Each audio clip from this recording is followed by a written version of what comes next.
Hello everyone, it is I, Ryan, also known as thelovebat. And it's been a little while since I've done any Let's Play videos and such, but I've been doing a new recording setup, getting set up here with an actual mic and not just the sort of headset mic that I've been using in pretty much every video up to now. I got a new mic. It is called the Rode NT1. It's basically a microphone that's usually used more for things like voice acting and singing and such, but you can use it also for recording for other things like, general podcast type stuff. There's other mics that are generally considered better for that, and for Let's Play videos like this. Since I have like a couch PC gaming setup, I just had to get kind of creative with the mic stand that I have on hand and have it kind of pointing over here above the couch, and then I have to sit down and kind of avoid the mic stand and avoid bumping it at all. But I got a bit creative and I got a setup that I think works pretty well, and I tinkered around for a day or two with the mic to kind of figure out how it's going to be working here. And to make sure that the audio levels are all good and that I have the right mic distance from where I'm sitting and where I'm talking. So you guys can all let me know in the comments section how it sounds.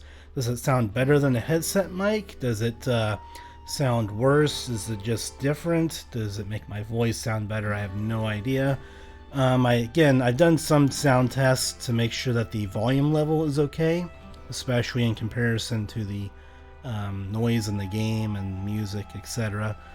So I tried to have the volume level of the mic similar to what the old headset mic was before. I'm still using the headset, so that way I can listen to the in-game sounds and things like that, so that way the sound from like my TV or whatever doesn't flood in to this Rode mic, because the kind of mic that I'm using now is far more sensitive, and so it's easy for noise to flood in there, even background noise from like things in my apartment could make noise. So like the heater could make noise, and the air conditioning could make noise, the refrigerator making buzzing sounds could make noise, things like that. So from time to time you might hear some background noise in my Let's Plays while I'm using this, but overall the sound quality should theoretically be better. And if I'm doing laughing or different higher pitch sounds and stuff like that, it shouldn't cause the microphone to peak quite as much in those instances or get all staticky. So I'm hoping that all will go well, and that this will be a good change for the better going forward. Now, other things that have happened in the meantime is that I looked back at the previous video of this, and I realized a couple of things. One, I realized that there were some skills here that I wasn't really using before, because this is the Belzebub mod, and I didn't realize that there were these things here that I wasn't using. One of them in particular is Mana Shield. Now, in the original game of Diablo, Mana Shield was a spell. You could buy the spell book of it, or you could find it in the dungeon somewhere. You learn it, you cast it, you have a Mana Shield, and then you could use a mana potion to restore your mana from that. However, we're at a point in the game here to where I really would have needed that a lot sooner. I'm level 20 right now, and I could have gotten this going at level 16. But the game doesn't tell you that you gained this ability. I thought that mainly it would be staff recharge and then a bunch of other irrelevant abilities here.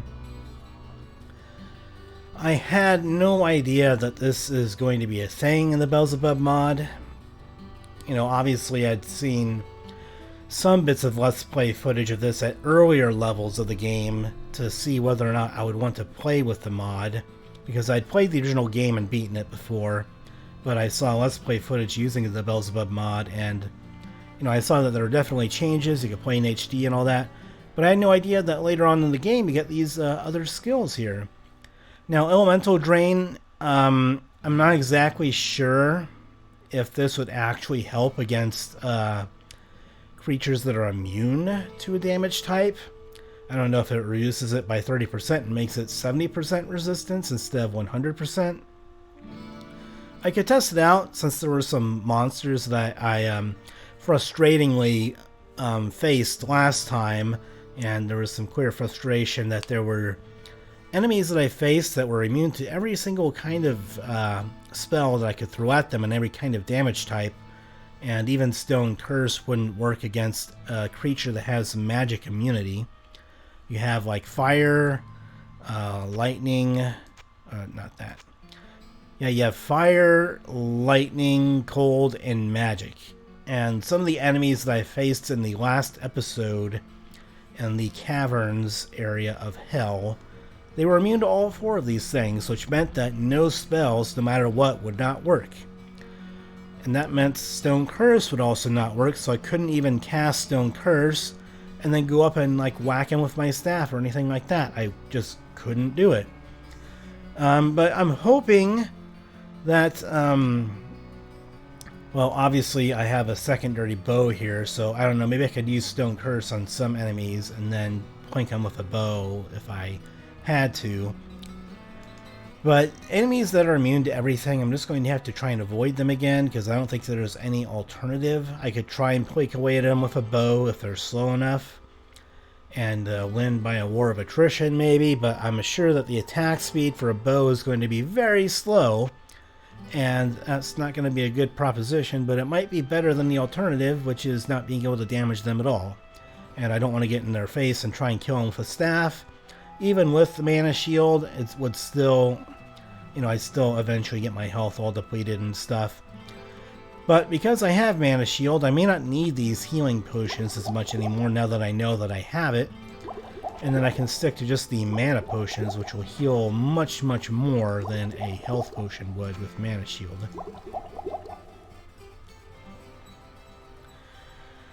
But I'm going to keep these on hand anyway in case I need them, because last time I also dealt with a very tough boss. And needless to say, I think that mana shield, it could help against that. I think it's still a tough proposition as to whether or not I'll be able to beat him. And it's for an important quest line type item, or at least a side quest where, should you complete it, you can get a pretty good item out of it, theoretically.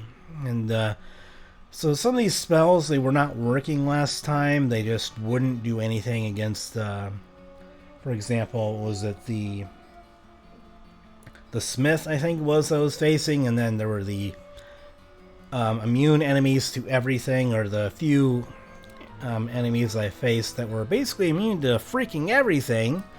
You know, kind of like Dragonite. He's immune to fucking everything! If anyone's ever seen that video before, you know what I'm talking about. So I encountered enemies that were immune to everything. Some of these spells that I thought should work, or at least have a chance to work, did not.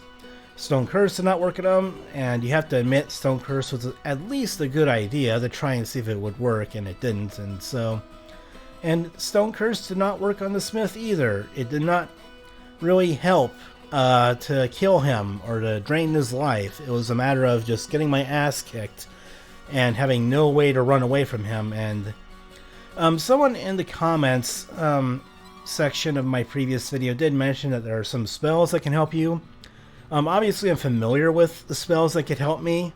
Teleportation, to try and teleport across different areas and try and kite him, in a sense, and force him to go all the way back around, like some lava area, and then go all the way back around again. And repeating the process could work, but unlikely, because 1, he's fast, and 2, eventually I'm going to run out of mana, and 3, I have to be able to hit him before teleporting to try and be, I guess, mana efficient to the point to where I have enough mana to be able to eventually kill him. And I'm going to have to remember which damage types might actually hurt him before getting killed. Obviously, it's not a good proposition either way. Yeah, I imagine this would be a much easier if you were a warrior, and doable if you're the rogue. The rogue might have the easiest time because you just try and shoot him with the bow as fast as you can. And if you have like a bow that has like knockback, that might also be another thing that you could try using against the Smith. Obviously, I'm not going to be able to use a bow that's worth anything. So that's not really in the cards for me, but hopefully we're going to be able to go ahead and kill him.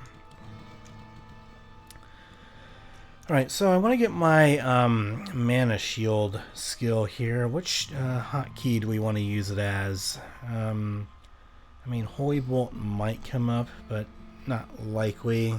I may not need Holy Bolt right now.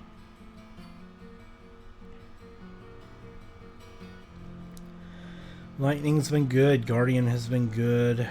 Elemental, probably not necessary. I tried it last time. I don't think it really worked very well against the enemies that I was facing, so let's do this. And let's see how the mana shield works here.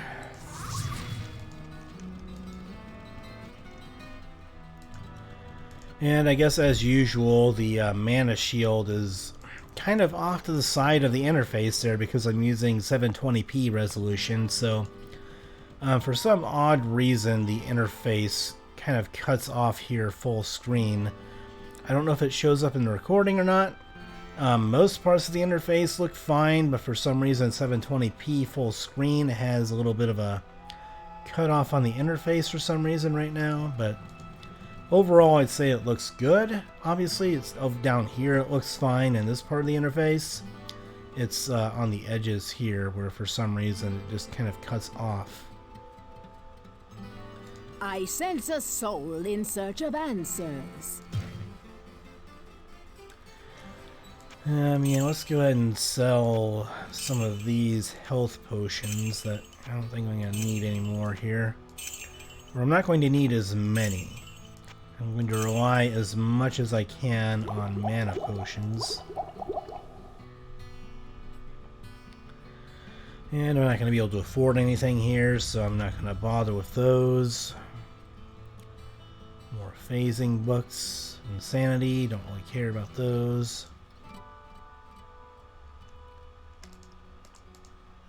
Oh geez, I have to remember that I got to click some of these things here. And let's go ahead and try and get the show on the road once again and hope that I don't get my ass kicked like last time. And I'm going to have to use a waypoint, I think, to get back close to where I was before. I don't know if I have to complete an entirely different level this time.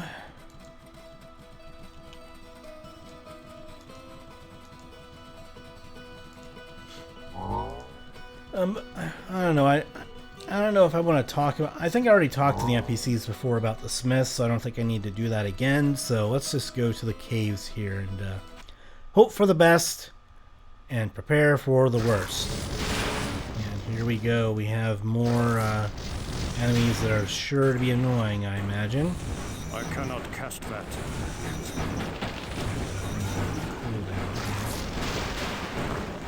Come. Kill them.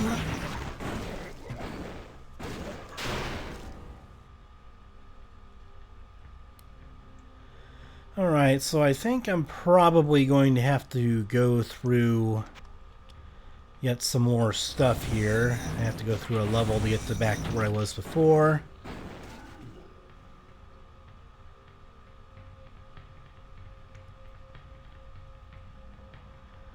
And yeah, I remember I need to take care of that hotkey real quick. Give me a moment. I'm going to pause the recording here. And I'm going to take care of the hotkey to get the stuff off the ground that I remember that was a thing last time. So give me a moment here. Alright, yes, I remember the hotkey now, and it was the control key. So I just need to go ahead and remember that the control key does this thing. I finally remembered that from the previous episode. So I'm going to need to keep that in mind.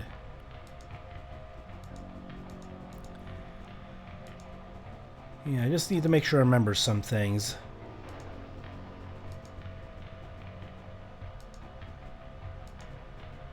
Yeah, wow, that's a lot of crap coming at my way. That is a lot of junk.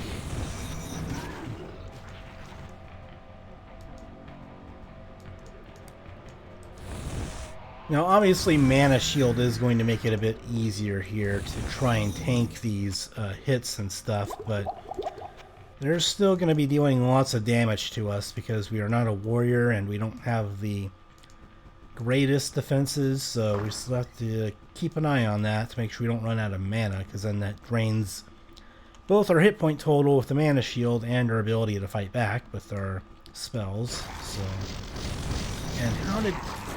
Okay. Well, I cast a few Guardians up there before and they weren't shooting at anything, so I don't know how this guy snuck up on us, but...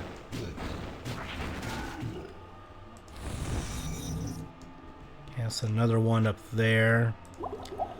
We do have some mana regeneration here, so I could stand still for a bit and regenerate mana, but that doesn't exactly make for the most watchable Let's Play to stand there and regenerate mana without talking about anything important. And okay, so we have a unique creature over there. Let's hope that we don't die to this sucker.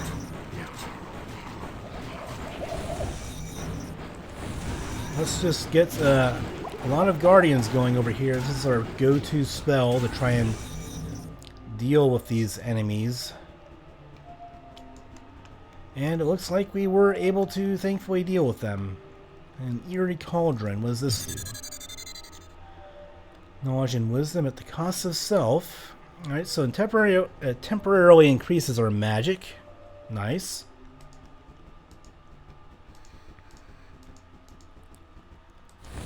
Oh, another one of the horned demons to deal with more lightning.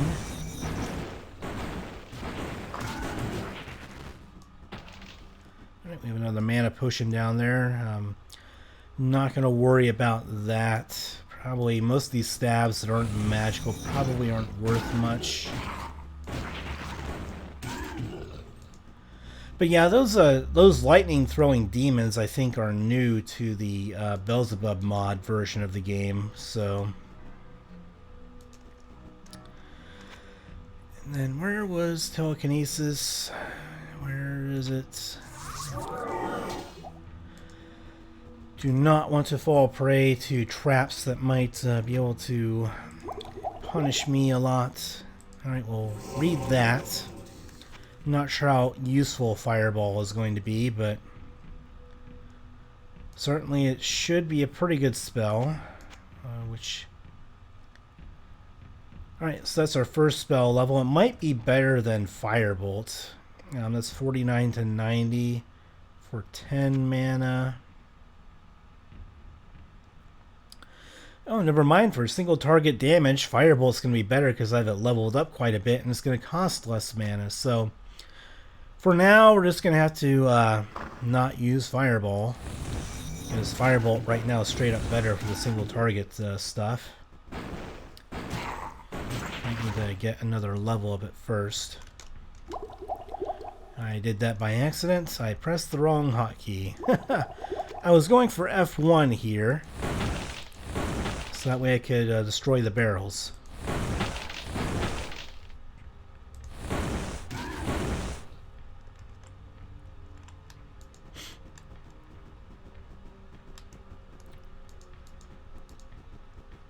Alright, we got more of these guys. Thankfully Firebolt works on them, so maybe I can go for the more mana efficient option and not use Guardian all the time. Let's take a quick look at the map here. There we go. See, our magic's pretty strong at this point for killing enemies. It's kind of staying alive that's the problem sometimes. If they just close in on you, then they can just deal a lot of damage really fast, so...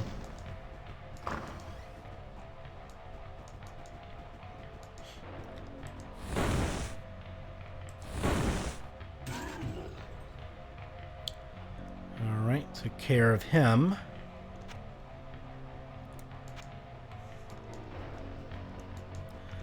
Might just keep the map up for now.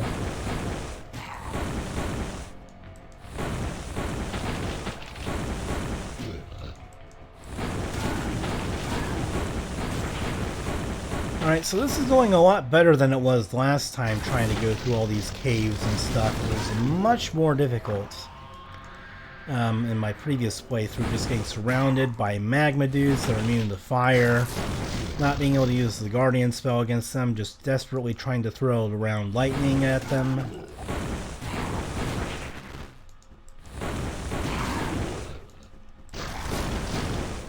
Alright, well, computer had a bit of slowdown there, and maybe it's because there's a bunch of enemies over there that the game is trying to render, along with OBS Studio maybe causing a slowdown, maybe, I don't know. Alright, good time to use a mana potion there. Alright, so there is a unique creature, so it might be a good idea to just use Guardian here to try and kick him off a little bit.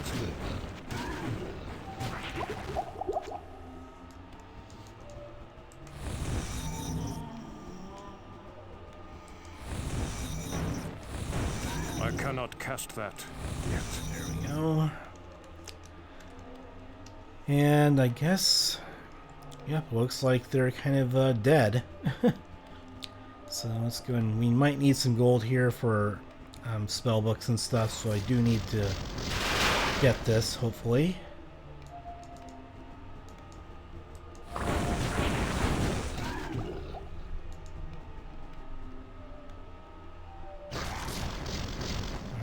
Potion there.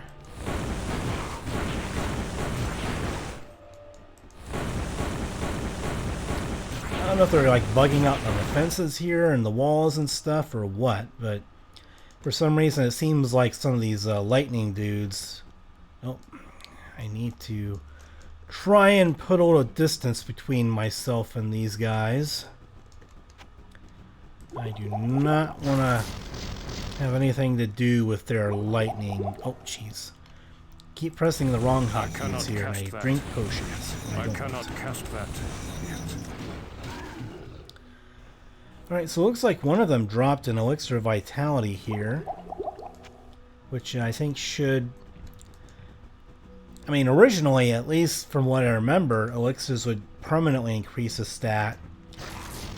Probably not so here. I think that they temporarily raised them in this game, or in the Belzebub mod, but... So now that I have all the enemies dealt with over there, let's go ahead and see. Yeah, for only a 10-minute duration, so it's definitely not quite as good as an elixir that can just permanently give you a attribute boost.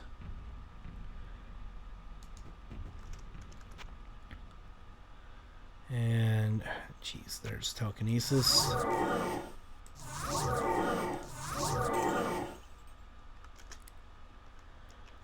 Okay, and then let's go ahead and just get some of that. Get some of that. And it looks like the way to go up is that way, but we don't want to go up. We want to go down, and that would be over there, I think, is where we go down. But I just want to kind of clear out this area as much as I can. Yep, and there's another trap. This is why I just...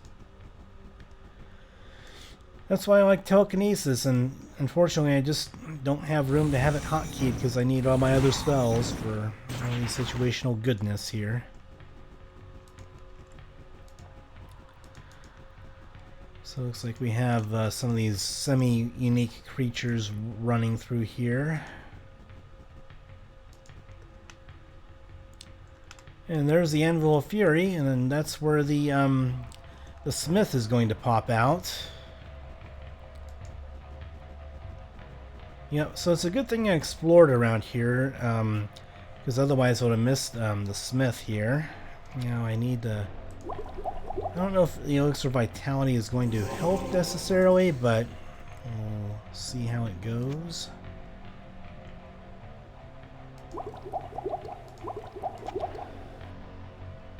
It might be better to try and do this.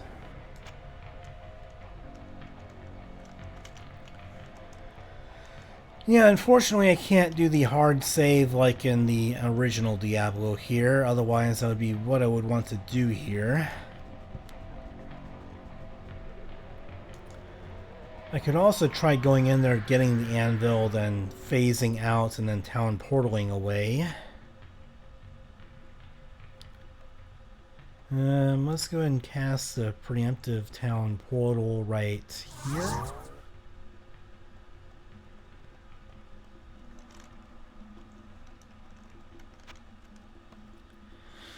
And then we want... Let's just test out what phasing does. I know it's a teleportation type spell. I don't remember exactly what it does. Alright, so it looks like it teleports you somewhere at random, I guess.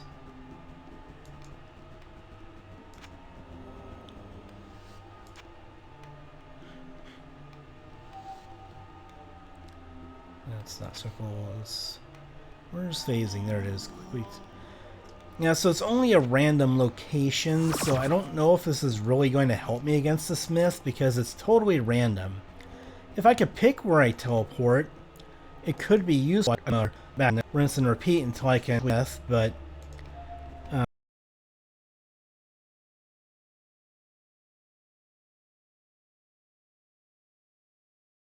phasing, because it's a random teleportation, it could put me somewhere that's totally not helpful.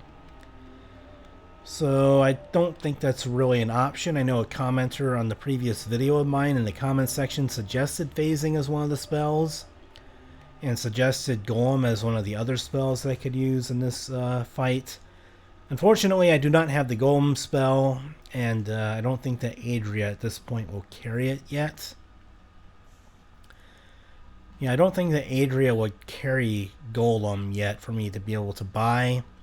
I think the only reason, or the only way for me to get it, I think, would be to do the whole, you know, kind of like doing some metagaming type stuff to go into town and then go out of town, go back into town again until the relevant spell book for Golem pops up that I might be able to use, but I don't know how long that would take or if she would even be carrying the spell yet. I don't know if I need to be a higher level for that spell.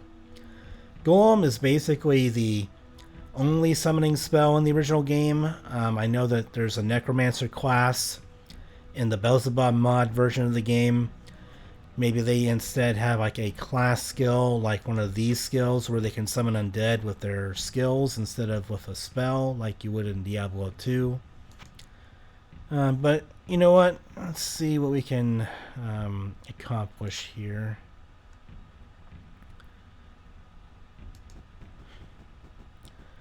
And you know what? I don't know if Town Portal there is going to be a big help, but we need to do something here. And you know what? Maybe Town Portal somewhere where I can see it better. Like right there might be better. That way, no matter where I'm at in this part of the map, I don't have to worry so much. And I guess it figures that the waypoint is like right next to where the Smith would... I just didn't notice that the Anvil of Fury was right down there when I started this level.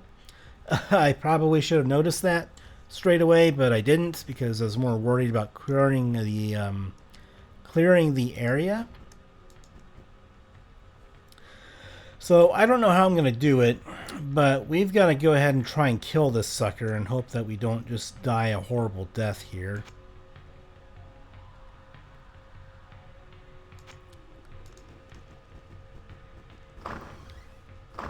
And we have more enemies over here to contend with before we can even do that.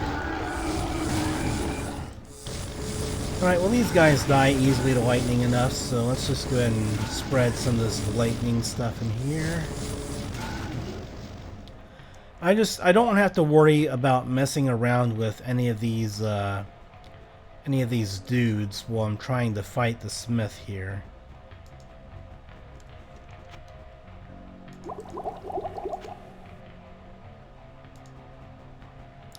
I don't have to worry about accidentally clicking on potions either while I'm doing this, so that's why I'm picking those up off the ground. I know the Smith kind of teleports in a little bit. I cannot cast that. Come on, let's kill them. Take them down. Yeah, I just want to be rid of as many enemies as possible before I get involved with killing the Smith. I don't want to have to deal with all this stuff while I'm trying to fight him. So,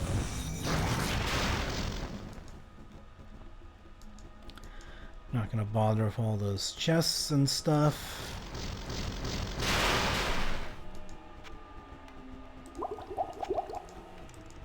I cannot cast that.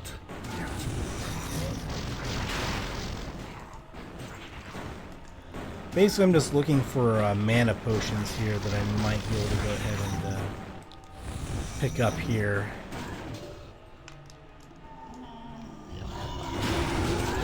Well, I'm surprised that we didn't get absolutely murdered there, but maybe Mana Shield saved us a bit.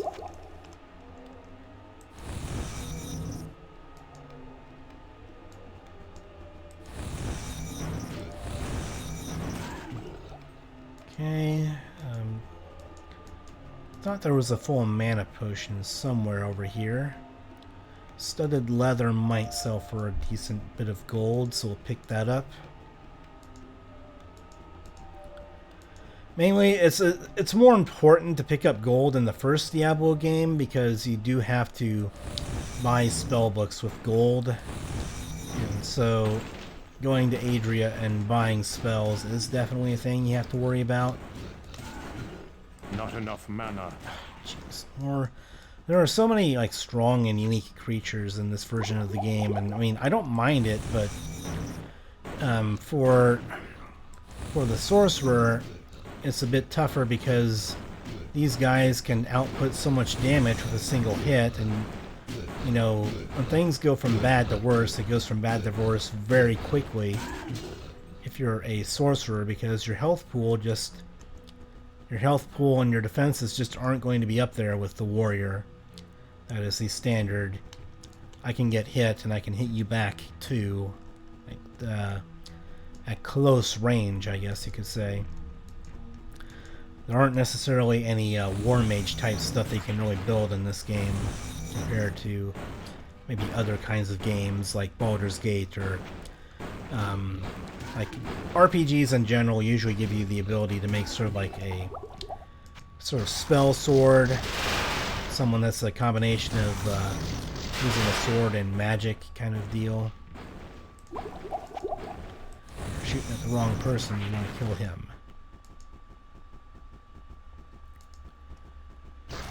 Okay, let's keep on taking care of these guys. We're going to go back up and kill the Smith, but first I just want to make sure I take care of all these possible enemies that could be a nuisance while I'm running around from the Smith.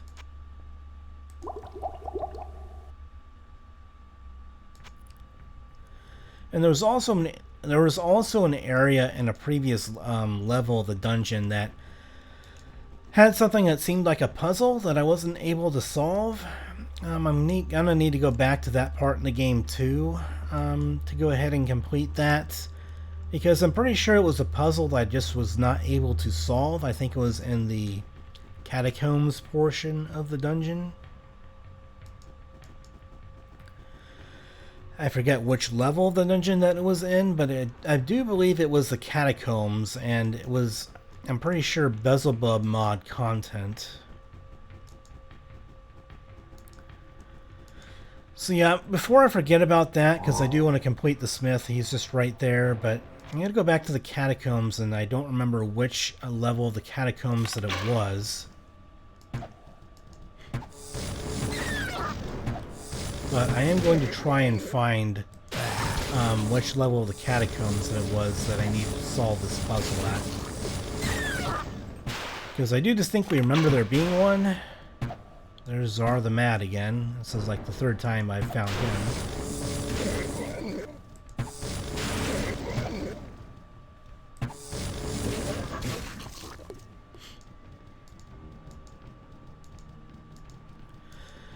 Alright, so I'm going to go ahead and run around a bit here, and then once I get to the puzzle area, I will get back to the recording, and I will go ahead and, once I take care of these people here, I'll go ahead and see you guys in a little bit.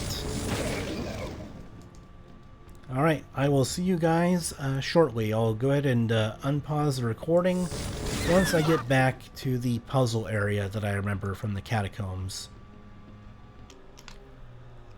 Alright, so I've gotten back to the puzzle area that I had kind of skipped over before here in the catacombs, and I didn't know exactly if it was a puzzle or if there's something that I needed to solve here. I'm assuming that it is solvable and that it'll maybe unlock something here for me, like it'll open a door or some kind of portal or something like that, like it did for the Butcher's Chamber when you figured out that puzzle. So let's go ahead and see what's going on here with these spell tomes, and maybe there's a certain order that I have to open them In spiritu sanctum. And so I'm assuming that like this Predictum otium. Like, this has got to be, like, some kind of language that I'm not familiar with, like Spanish, Latin, or some other kind of language where it's saying something as part of a riddle, and maybe if you looked up the words in a search engine, you'd be able to find what language it is, and maybe what the words say. Efficio obitus ut inimicus. Alright, well, apparently I did the puzzle in the correct order there. And that was pure luck. I had no idea how to get through that thing before. I just did them in, you know, left to right or right to left kind of order there. So apparently you go middle, right, then left, I guess. I'm not exactly sure what those words say. If someone knows what they say or what language it might be, or maybe if you have information about the mod, about this particular quest, then feel free to put it in the comments section what the tomes say and what they're meant to be as sort of like a puzzle element, because I obviously am not privy to that. And we have an arcane tome here. Let this tome serve as your warning. This is a forbidden place.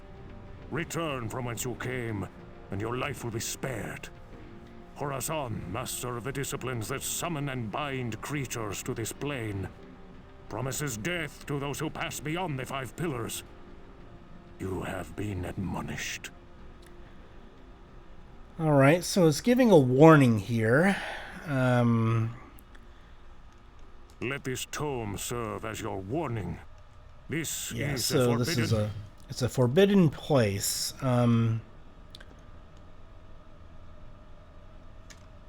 So let's see, quests.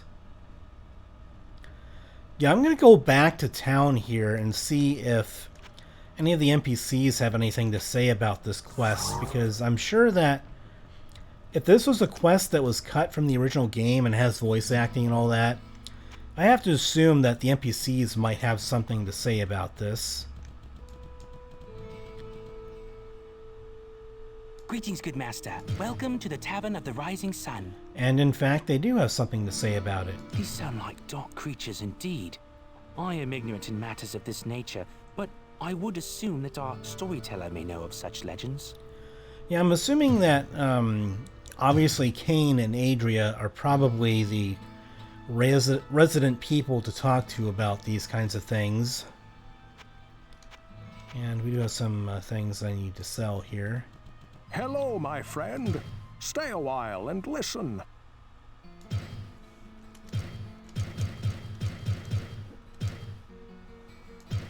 Okay.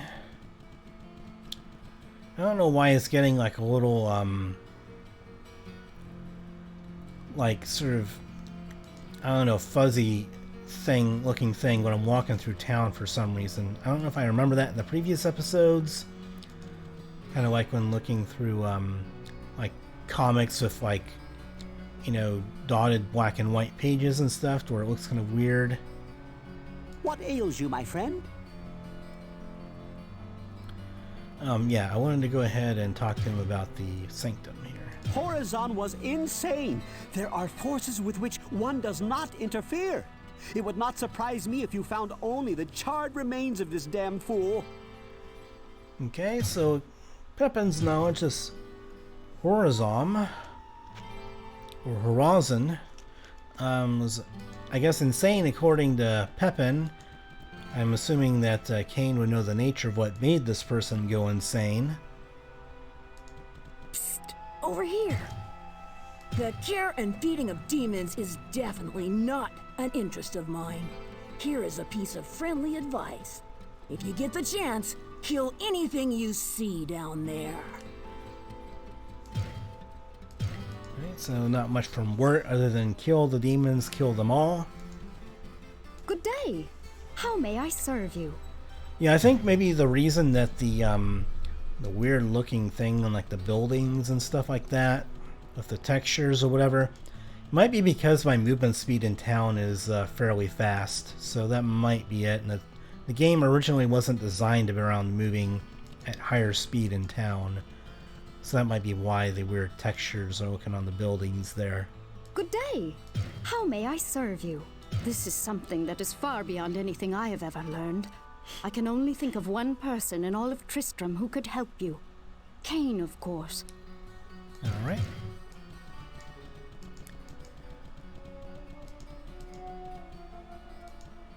Well, what can I do for you? A bold tale indeed. My limited time beneath the cathedral leaves me poorly equipped to offer you any help with this. But, as always, you'll find Kane well versed in legends and folklore. Yep, so it's kind of another quest where everyone's kind of pointing you to Kane here and telling them that, like, we don't know anything about this. Our knowledge of that kind of stuff is limited, so talk to Kane and he'll tell you what's up. Kind of fellow drinking peace?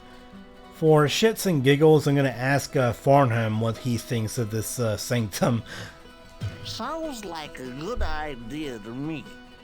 You better get started right away. So it's like, oh, sounds like a good idea to me. You better get started going on that Sanctum and killing that crazy dude. Hello, my friend. Stay a while and listen. Let's finally talk to Kane here, since this is the guy. This is the guy that we want to talk to about this kind of stuff anyway, so. So, you seek knowledge concerning the wars of hell, do you? Cryptic tomes speak of great battles that determine which of the demonic lords are to rule over hell. They also mention a bitter rivalry between two of these lords, Osmodon, who led the Horned Death against the armies of light, and Belial, known as the Lord of Lies. Their hatred of each other is eternal. The reasons for their loathing, lost even to themselves. Tales abound that the mad wizard Horazon somehow trapped the lieutenants of these two lords of hell within his sanctum. There can be no more dangerous a path to tread than the one that falls alongside of demons. Should you also seek this path, watch your life and your soul very carefully, my friend. Okay, so Horazon, I guess, according to Kane here, was a wizard of some kind, and got involved in all this, this heaven versus hell kind of stuff, all these hell lords that are against each other because they have rivalries and they vie for control, kind of like Game of Thrones and that kind of stuff. So we got two kind of powerful lieutenant demons, I guess. And that's... So, you seek... Yeah, the text goes by a bit slowly there, but yeah, we have two lieutenant demons of hell that apparently had a rivalry for a long time, and then Horazon kind of got involved and mixed up in all that, and so yeah, you get wizards that get involved with hellish type stuff, and then you get big kabooms, I imagine, and lots of stuff going down there, so... I sense a soul in search of answers. You must destroy the two demons that Horazon has trapped within his sanctum at all costs. Should they escape from their imprisonment, they will create a link to this world that will make what lies below the cathedral seem like a children's tale.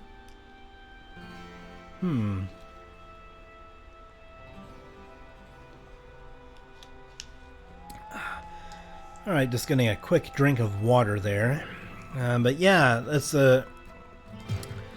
definitely an indication, and I'm a bit higher level now than when I first encountered the puzzle, so I might be a bit over leveled for this encounter and all that, but definitely the impression that everyone gives is that this is a pretty dangerous type place to go to, and you need to tread very carefully because the two demons are very powerful. So I imagine that it's going to be a tough fight, even at my current level, I because sense a soul in search of answers. Because it's unique creatures and things like that. So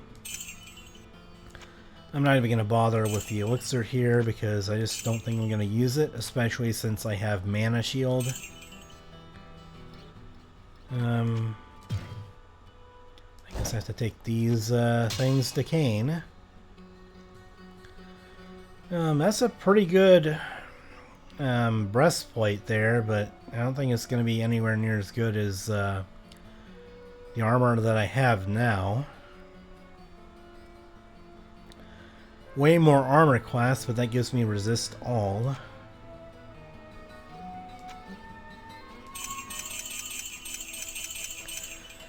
So the armor that I have now gives me resist all. Or not. This armor gives me resist all, but the armor I have on now gives me more armor class and more fire resistance. The difference in vitality is kind of moot, so it's basically, do I want more armor class and fire resistance? Or do I want resistance to, like, everything?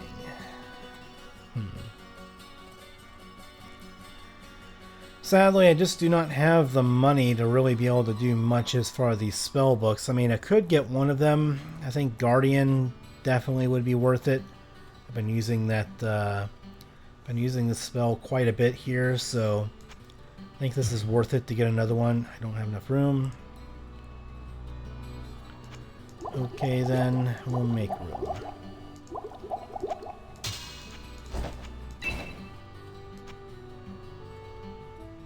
And there you go. Now the game is happy.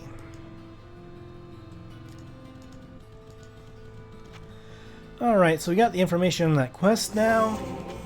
And let's see how good Fireball is now. Oh, not Fireball. What am I talking about? Guardian. Jeez. Jeez Louise. Alright, so Guardian is a spell that we've been using quite a bit, so I figured leveling it up, probably a priority since it's been pretty useful for us. It does drain our mana quite a bit, but improving its damage is pretty good, and I don't know if it increases the duration. If it does, that would be very helpful, of course. Alright, now that that's taken care of, let's go and put our mana potions back up there. Sell this stuff to good old Griswold, and then we're going to go ahead and take on some demons. Whoa, what can I do for you? Yeah, I think we're just going to sell that because I think that I just want the armor class for now. So we have other things that have increased our resistances, so we definitely have other pieces of gear here that increase non-fire resistances, so I think we'll be okay as far as that.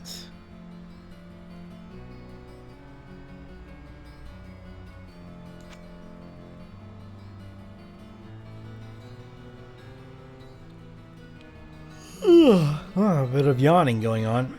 So yeah, we can't really use any weapons of note if we need to switch our weapons. None of the armor here is any better than what we have now. Alright, I have plenty of potions. I think I'm about as prepared as I'll ever be. Get our mana shield going, and this should be something new for everybody. So let's see what happens as we go through this area here to take care of these demons.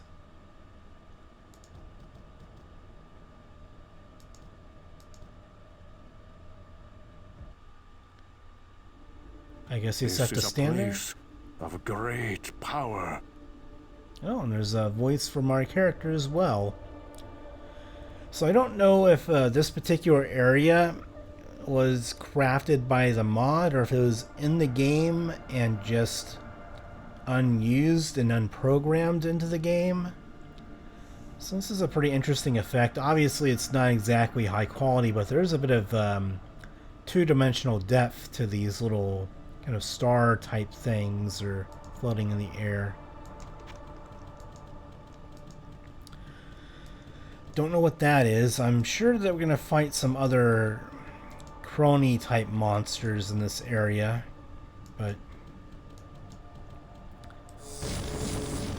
there's one area in Diablo 2 that is much similar to this area, where you're kind of in a sort of teleported to an area where you're kind of just floating in sky or floating in space type thing, and that is a ground trap, which up to this point I don't think we've really encountered much of those, if at all.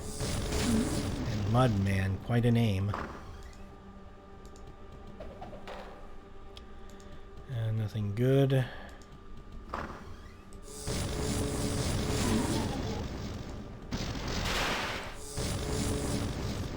Alright, well at least the mana orb is not immune to lightning there.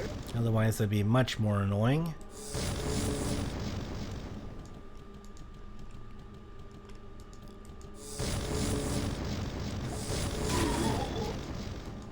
Alright, looks like they have magic arrow action going on over there.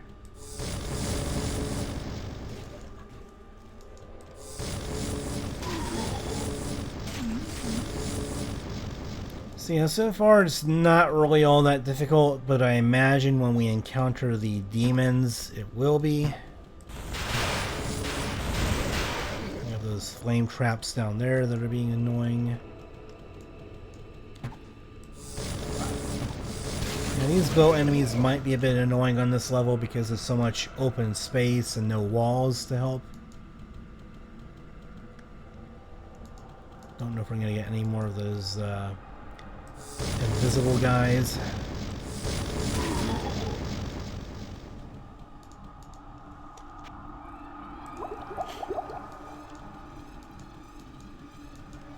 Alright, so there's a teleporter up there. And what's this do? Alright, so this is going to be increased experience gained. Okay, well, not exactly ideal considering that we're kind of over leveled for this area, but we'll take it. Let's take care of as many enemies as we can before crossing over to the teleporters here. I definitely don't want to have to worry about archers plinking away at me in this open space.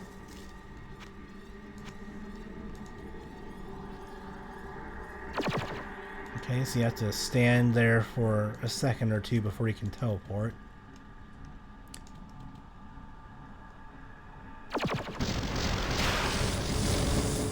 Secure the mana orb. Not sure when we're going to encounter the demon dudes that were alluded to from Cain. Let's kill him.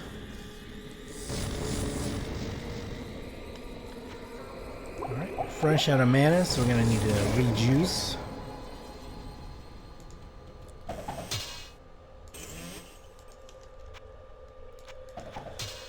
Spiked club, probably not worth much at this stage, so I'm not going to really bother with it. Try and run past those fire traps.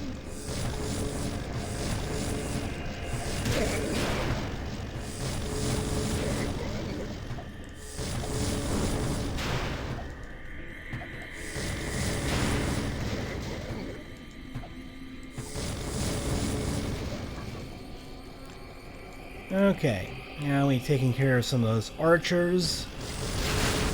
Take care of them. Alright, we took out quite a few things there.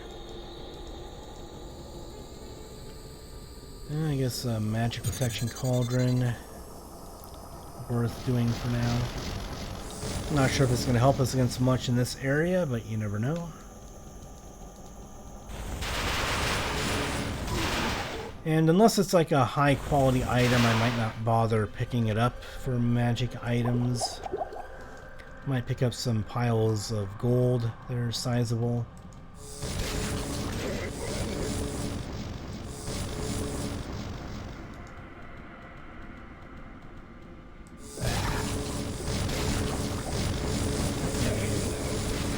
Dude over here. Definitely want to keep our distance from him. And those traps actually drain a good bit of health. I cannot cast that yet. So let's just kill him like this. I don't want anything to do with the charged bolt action going on today. I don't know if there's any way to avoid taking damage from these traps. I'm sure if you're a rogue, maybe you can disarm those traps. I have no idea.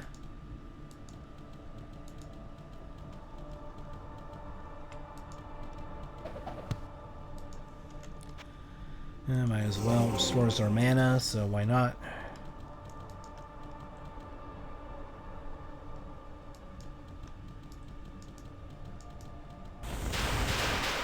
See, I imagine that this is... Oh. Okay, so we have a unique creature down there. So I just want to make sure I don't get swarmed with arrows there before I can really do anything.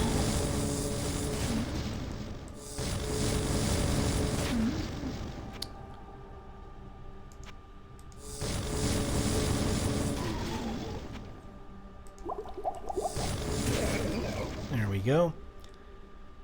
Alright, looks like we have a unique item down there, which will be worth picking up. And remember that there's traps on the ground here. Take care of those. This looks like definitely an area where we might encounter one of the demons. We got an area that looks kind of like we might encounter one of the boss enemies.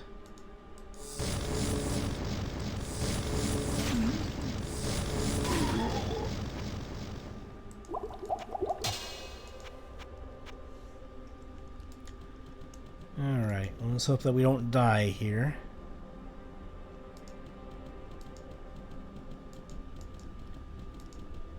Yep, another mana orb here. And then I figure at this corner at the bottom there is probably another mana orb. Yep.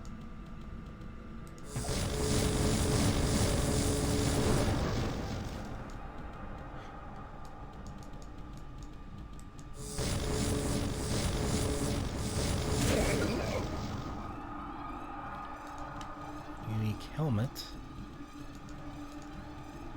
Yeah, I'm just keeping my wits sharp because this does look like an area where you would encounter a boss enemy. Fountain of Tears. I don't know if I want to drink from that, but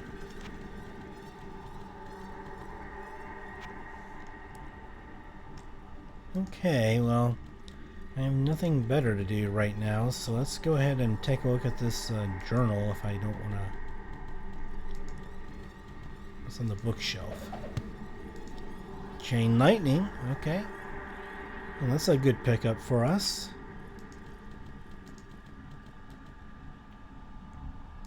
This looks like some sort of journal.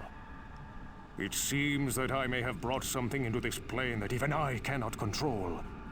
The creature that fell into my astral trap is a very deadly demon. I have been able to bind it at the bottom of a pit, but it kills everything that I have sent there in attempts to defeat it. While it cannot escape, it does block the tunnels that lead to my protected haven. I am tempted to use the switch to open the tunnels to see if it will just leave.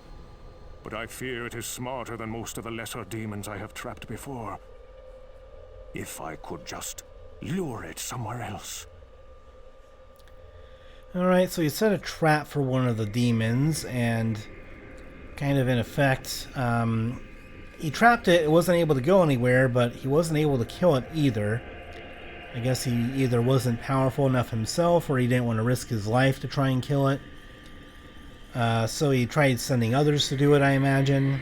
Maybe hired people, maybe he summoned creatures, I have no idea. But yeah, so I guess his plan didn't really work all that well, because then he was in a precarious spot.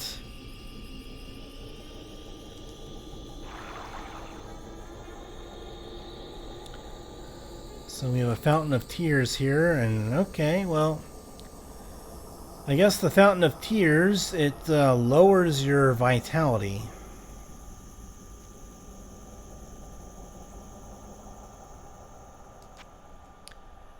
At least that's what it appears to do, but yeah. So definitely not great, but you know, we will be able to live with it because we're a sorcerer and we already have Mana Shield here to kind of pick up the slack. Looks like it is rusted shut. Okay, so I guess, oh, we have to pull, there's a lever around here somewhere that I remember. Where is it?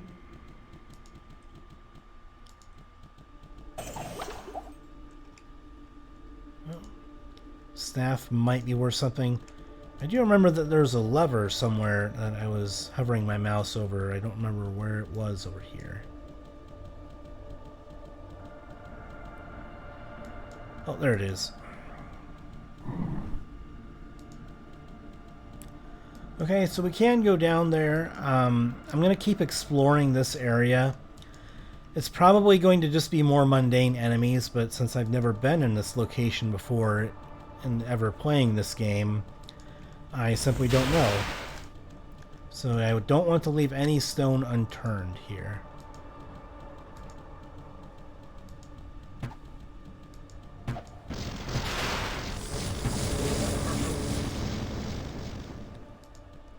What's this cauldron do? Time cannot diminish the power of steel. I don't know if maybe that was like a durability thing or what, but hopefully it did something there.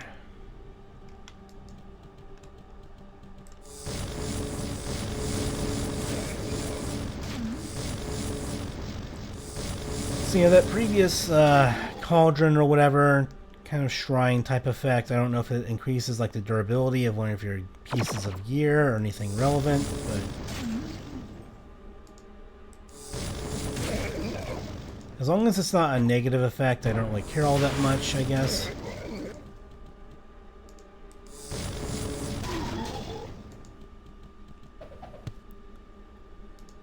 Alright, Frost Shard. At the very least, it'll restore my mana, like a mana potion there, so might as well. Got an archer to deal with over there.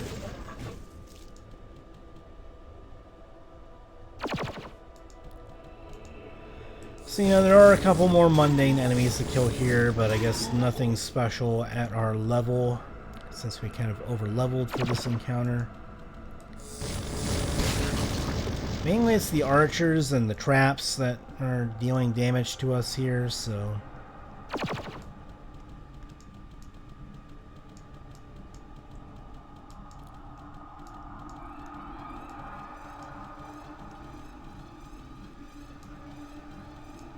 Okay, there's a teleporter here. There's an area down there that we can go to.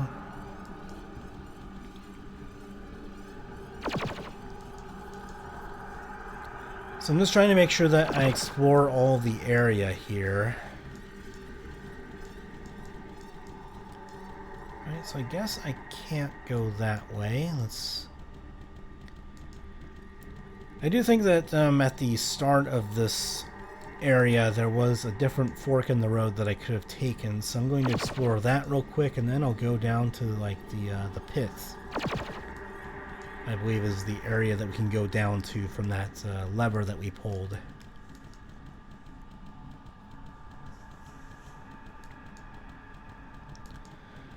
But yeah, kind of unique looking on the sort of, you know, the map here that we see. It looks interesting. There's the fork in the road over there. I don't know what we're going to find over there.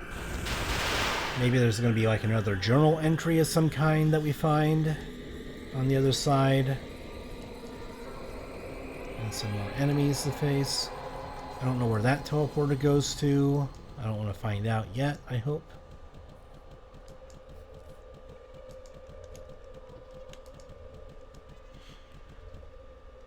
So I'm assuming it's more of the same over here, just more enemies to fight for the most part.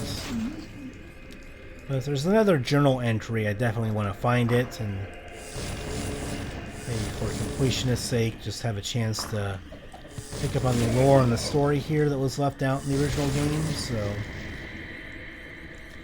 because this does seem like a pretty relevant quest to be dealing with.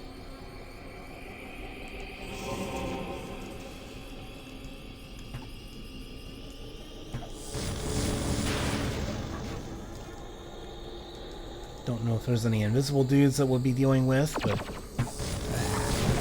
we have quite a few enemies here. Hear them. Yeah, when there's lots of enemies, sometimes it's better just to spam your magic here. And just take care of them. Let's go ahead and drink a potion. And drink another one just to restore our health, since the Cauldron of Tears, or the Fountain of Tears, wore off there already, so... There's another Fountain of Tears. I don't know if that's something that we need to drink to be able to unlock something, but I guess we might as well do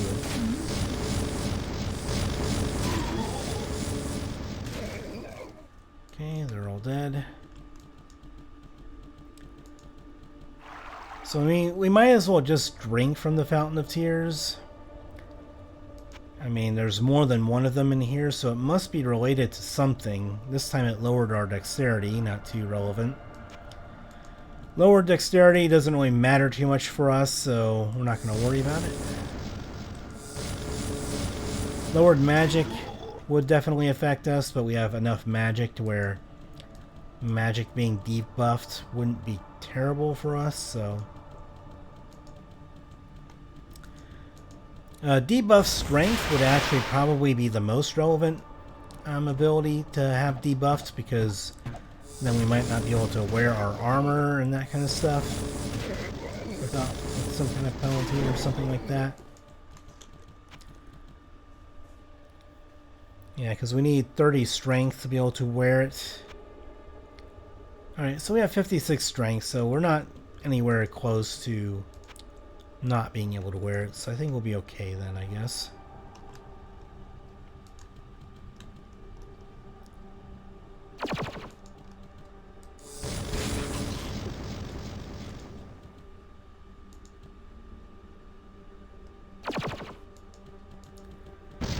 See if we have any more hidden dudes. Let's kind of teleport away here.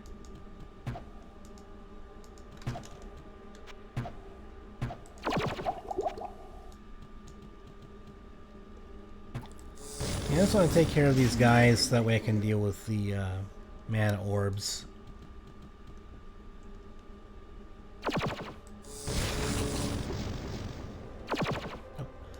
If you wait on the teleporter too long, it teleports you back, which, I mean, I guess it's not too bad, because it does allow you to teleport in and out to avoid these mana orbs, I guess.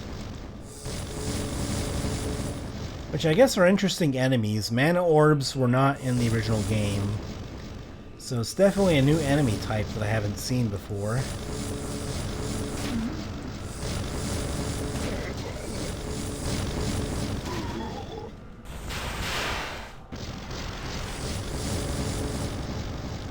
Surprised there's not a mana orb at the other corner over there. Might want to go ahead and store some mana here, so our mana shield has some hit points to it.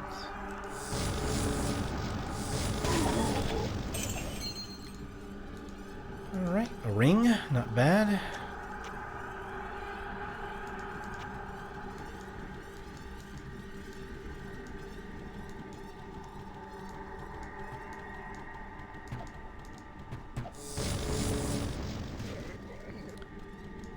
It looks like that's another sort of area where there might be one of those lore books. This area too looks like another one.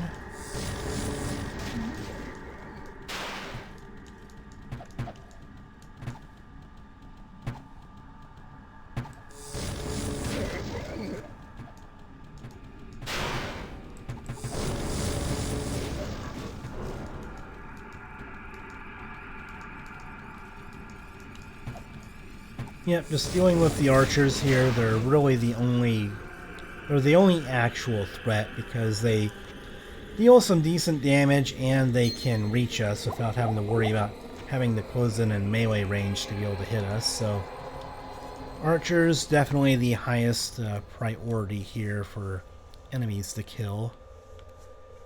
Alright, so no more invisible dudes, I guess. Let's take care of the mana orb. If I can hit it. Blocking my lightning, so let's go over here then.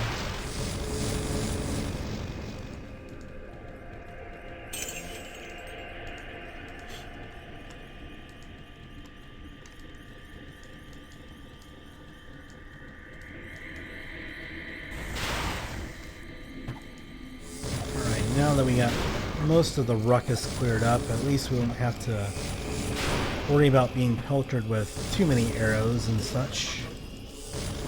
Arrows and lightning and fireballs, oh my.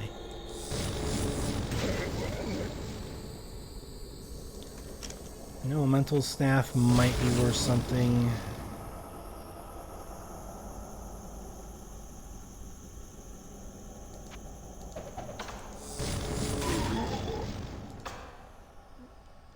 I guess I haven't identified it yet, so let's just take it back with me and maybe it'll be worth something.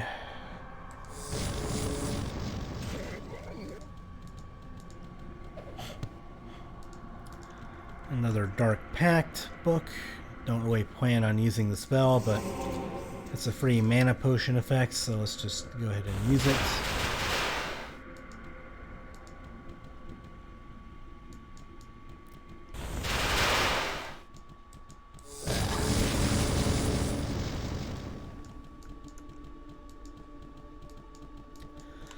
So yeah, this is a pretty expansive area compared to most dungeons in the game. This is definitely, area-wise, definitely covers more area than your average dungeon does. Like your average dungeon level in the, the main areas.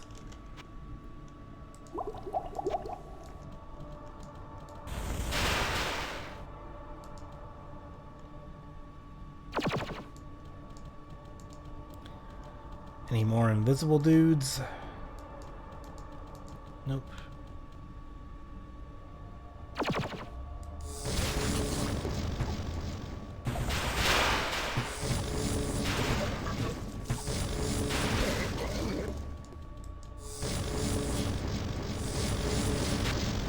Alright, so we have a few mana orbs here to contend with.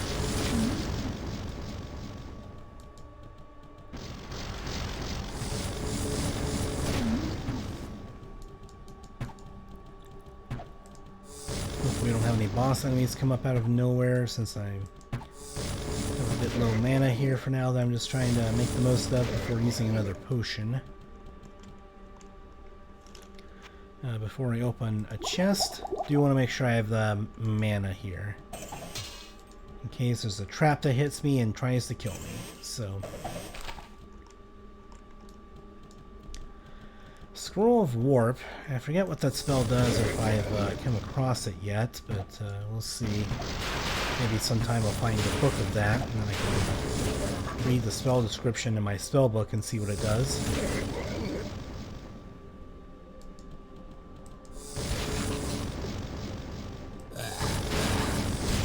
Yeah, those guys pack a punch if they hit you, so do need to be careful of that.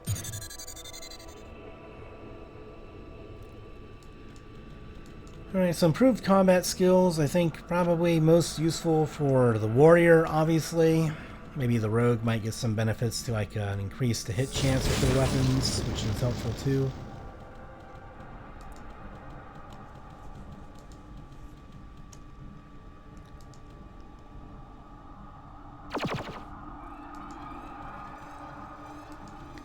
Okay, this is an area we've been before, so we kind of gone in a bit of a circle here.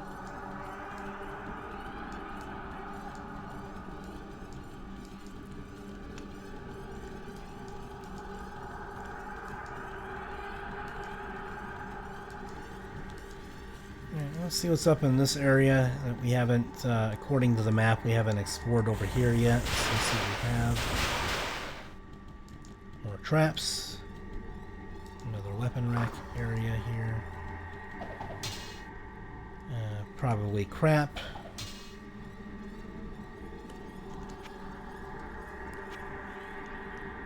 Yeah, probably not worth anything, so... It may give us a small bit of money, but short sword's not exactly a high tier weapon, so not really worth it.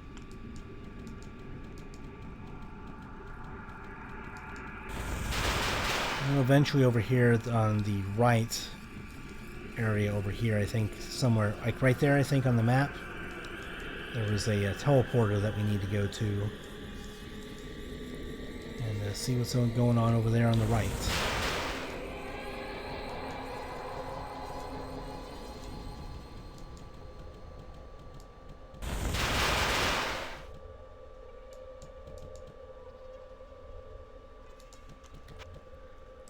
Drink a potion just in case and see what we got over here. Lots of those dudes. Not unexpected.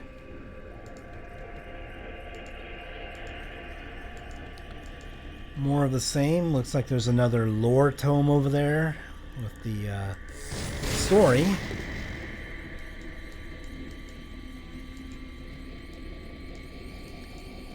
See what's going on with this mage dude that made this area.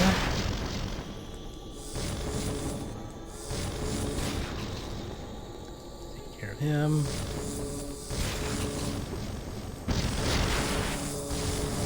There we go.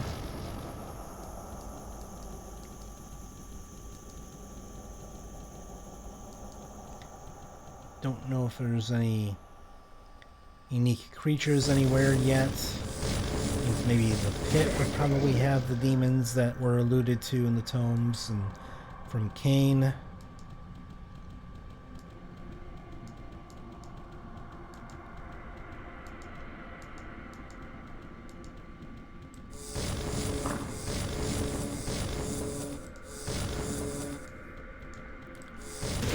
Yeah, he was doing a bit of juking and jiving, but just delaying the inevitable. Delaying the inevitable there, my friend. Uh-oh. Okay, so we do have a guy over here.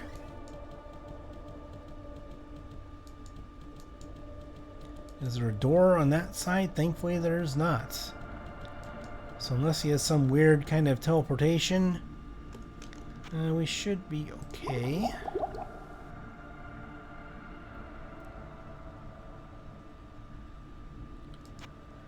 You know what, let's just go ahead and Talon Portal here, see what we have in our inventory here, and then we'll sell that. Restock on potions, then we'll come back and fight this guy. Probably the best idea for now.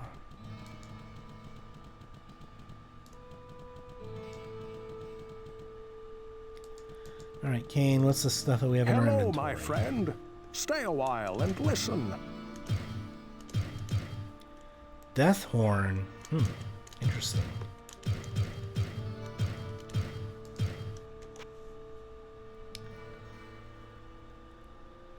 Alright, so we have a blade that we can't use, but might sell for a bit. Resist fire and regenerate life. Regenerate life isn't really helpful since we have mana shield that we are aware of now, so regenerating mana, definitely great, but regenerating life, not so much. Then resist fire instead of resist lightning, and this gives us magic, so yeah, we're not going to use any of that. And that's all kind of crap items that we have there. I mean, what can I do for you? For a warrior, this would be a pretty decent helm, but for us, not really. So lots of this stuff just isn't very useful, so let's get rid of it.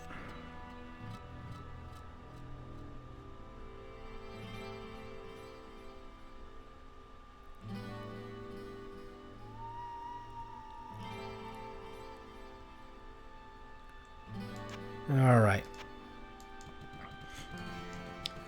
And let's go to Adria, where we really do a lot of our shopping, and see what she has for us. We're going to grab some potions, and if there's a relevant spell book here, or spell tome, I or whatever, sense a soul we'll get in it. search of answers.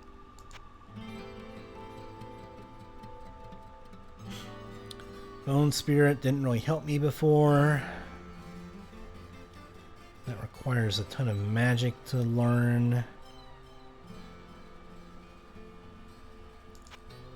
Yeah, let's get rid of these. Not really worth anything.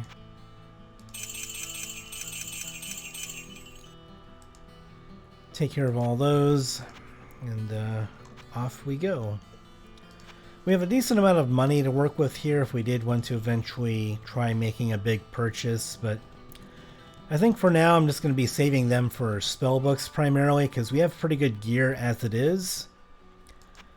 The staff that we have regenerates mana, that regenerates mana, that gives us resistances, which is great. This also gives us lots of nice resistances.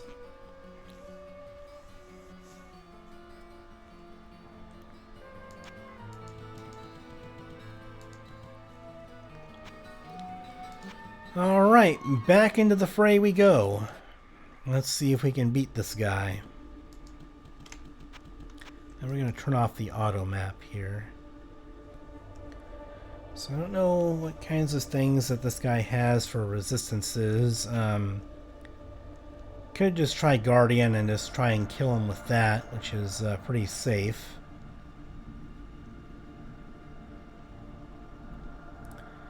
Don't know if Stone Curse is really going to work on him, so...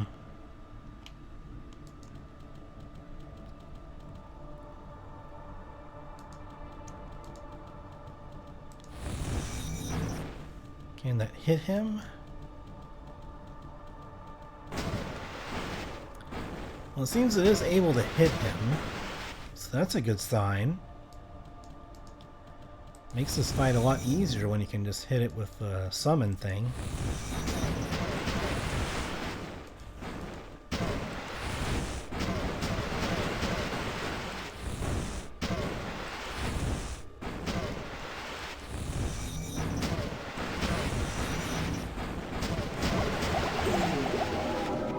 And we killed them. I guess it's kind of an uneventful fight there, but yeah, I didn't want to take any chances there when they're pretty strong at this point in the game, so. They were one tanky son of a bitch, though. They took quite a few hits from my Guardian spells there before they went down.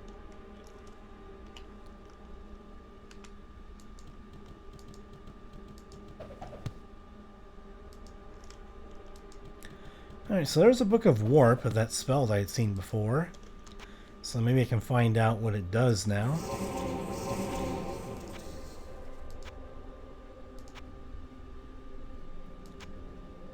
What spell level is it?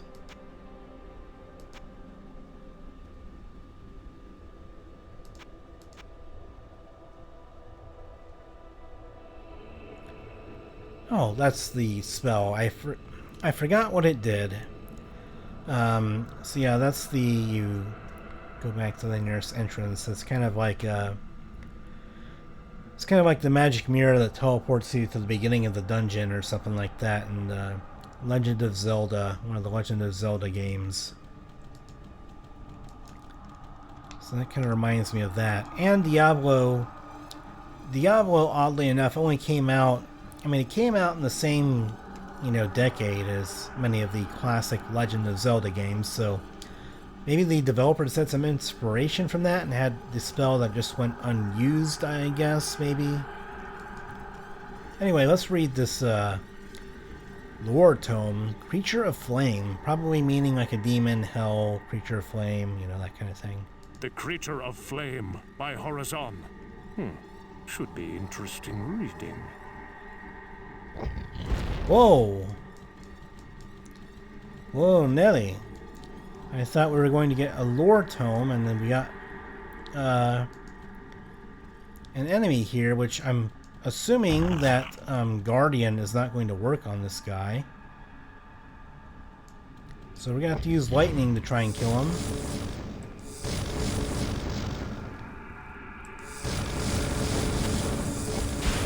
Okay, ow. Lightning doesn't seem to work. Alright.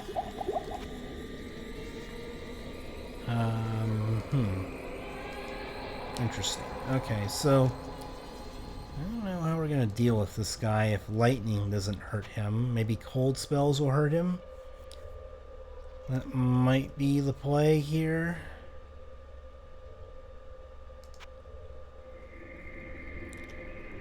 I'll take the chance and look at my spell book here real quick. I'll get up here so at least I can see this area better if he pops out somewhere. Alright, so Frost Shard does a decent amount of damage if it hits. Circle of Ice. Ice Blast does a bit more damage, but definitely costs more mana. Alright, so let's just go with Frost Shard. Let's see if a bit of Frost Shard action will end up doing the job here. And then we'll just go ahead and get the mana shield going again. Let's see if this works against him, because he's a fire enemy. Maybe cold damage is the only way to hurt him for magic. He's bouncing around as a way of moving. Alright, so he definitely is weak to cold. Can I kill him? Can he die? Anytime now? Alrighty then. Yeah, at first I didn't know if he would even die because it looked like I took him down to full life, but so yeah, I guess the wizard had like summoned like a fire elemental of some kind, or maybe the Creature of Flame was one of the demons. I didn't quite catch that because I was kind of surprised. I'll probably take a look at the video in the recording here to see what the name of that creature was, because I was kind of surprised and I was trying to kill it. The Creature of Flame by Horazon. Should be interesting reading.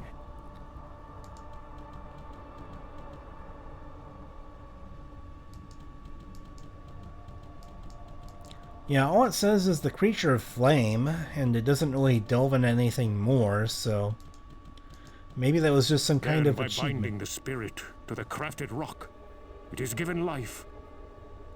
This sounds like a spell of some kind.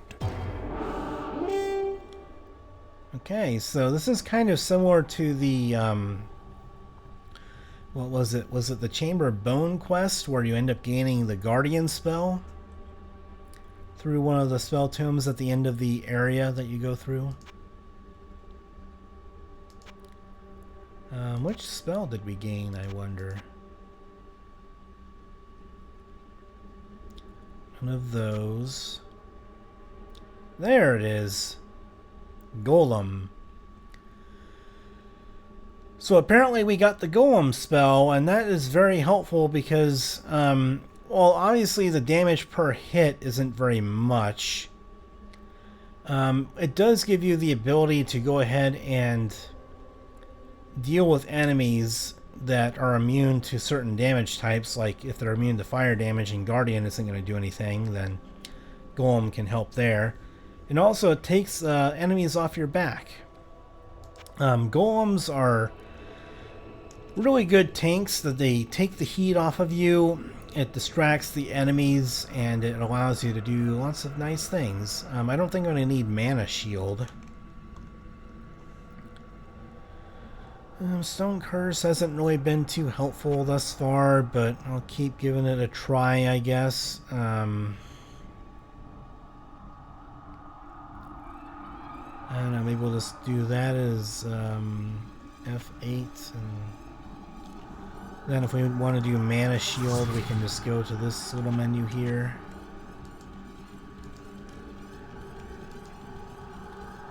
Since we basically already know where to click for Mana Shield, so... But yeah, I'll show you guys what Golem does. It sucks up a lot of mana, but here's the Golem. So it's a very simple spell. He just kind of walks around and semi-follows you around. Obviously, the summoning type magic in this game was definitely more primitive than it was in Diablo 2, which really made it actually work. I'm really glad I explored all of this part of the dungeon, because otherwise I would not have Golem. Thankfully it teleports my summoned Golem with me too. I guess he also gets hit by the traps, which is not good, obviously, because otherwise he'll just die, but I don't know if he regenerates health or not. There was some other area somewhere that I didn't read one of the tomes at yet. At least I think so. Obviously there's that area down there, and I didn't know if there was an area somewhere over here that I hadn't read one yet.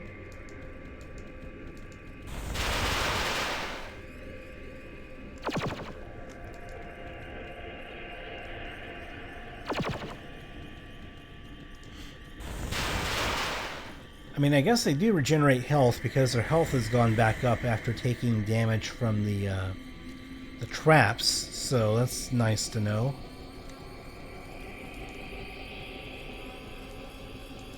So I already went that way. That was the weapon racks, I believe.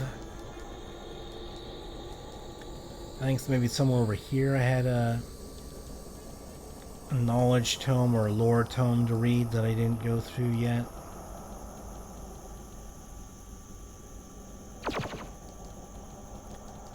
Alright, so Fountain of Tears.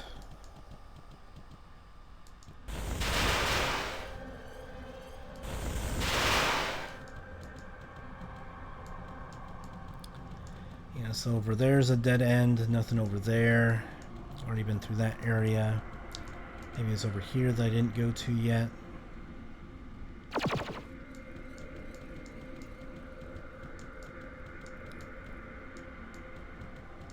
Okay, so I have gone over here already. Okay.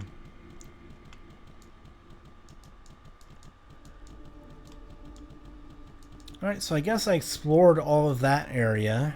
I don't think I missed anything, not according to the map anyway. Pretty sure I explored all of that. I don't know where this teleporter goes to, but we'll see.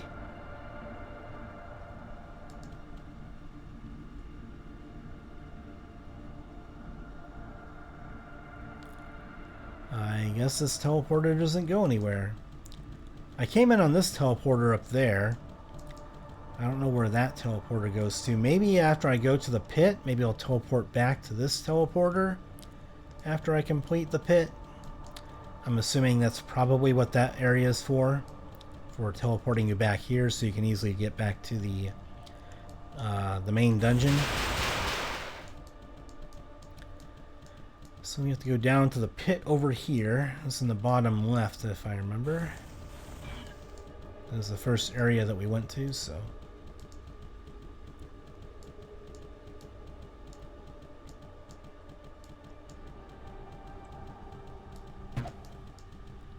Oh, looks like there's an archer a straggler that I didn't kill yet. And I guess there's an area over there that I haven't gone to yet, so that's maybe the lore book area that I hadn't gone to yet, so... A bit difficult for my golem to do anything with these teleporter type areas, but We'll see how this pans out.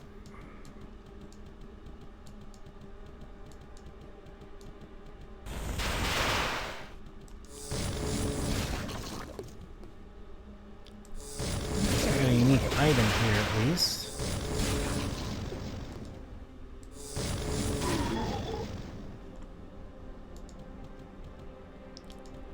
Guess my golem's just having a hard time catching up here since we move significantly faster than the golem does.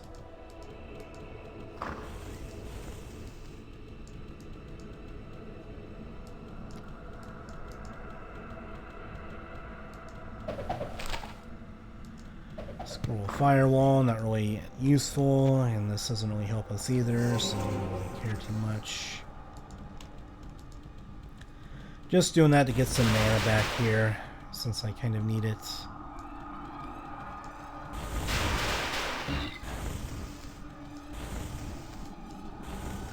Yeah, I thought there might be a lore book over here to read, but I guess not. I thought that I had passed one that I didn't read yet, but maybe I was mistaken.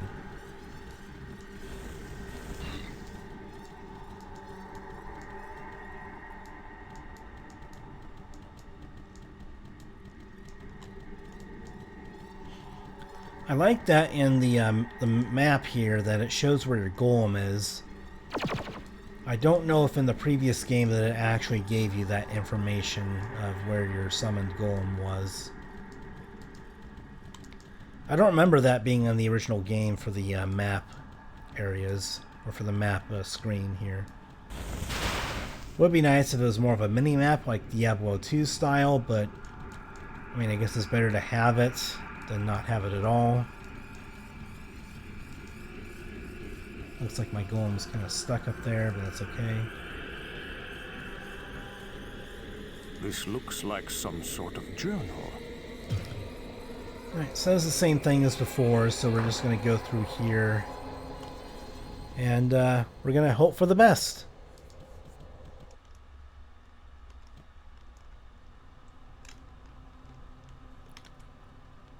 Okay, so we're going to go ahead and cast a town portal here in case we need it.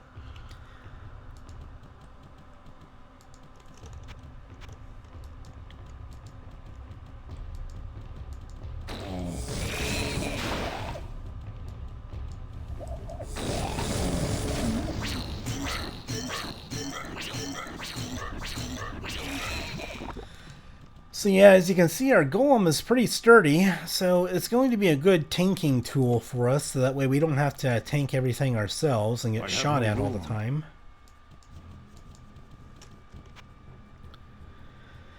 Yeah, let's just go ahead and town portal right here and deal with this. I don't really care about the buckler.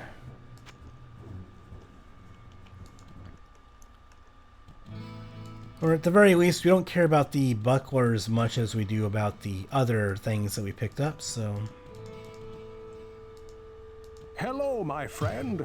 Stay a while and listen. Let's see what items we picked up. Okay, so that's a pretty decent bow if you're a rogue. Pretty high damage potential. Unfortunately, we're nowhere near being able to use that. It generates mana, yada yada, but it doesn't regenerate mana as good as our current staff, so not really worth it to switch off to this one. Does give cold resistance, but yeah, we could use some cold resistance, I guess, but I don't know how many enemies that we're likely to face that deal cold damage. Seems like an uncommon damage type for enemies to throw at you.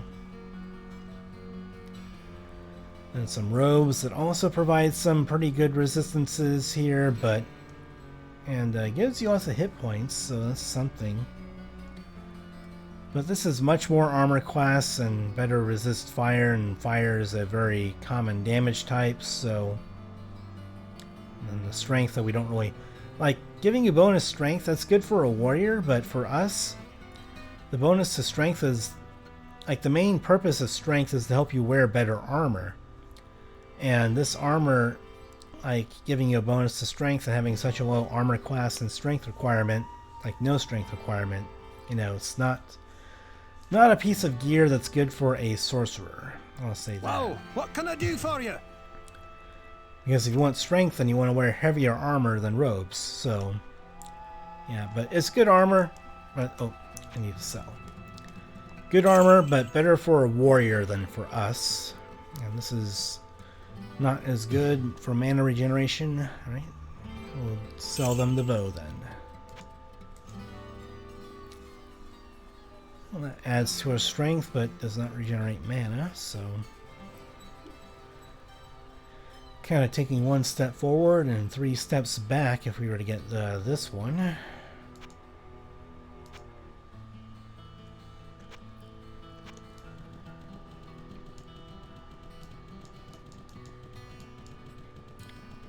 One thing that I like about the golem is that it has no maximum duration or minimum duration or whatever.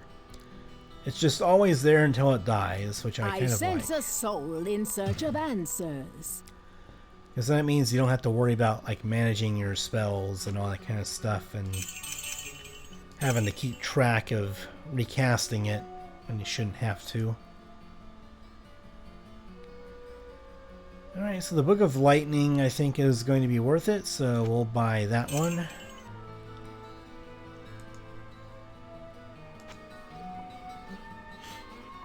Oh, and we want to go ahead and sell her the staff.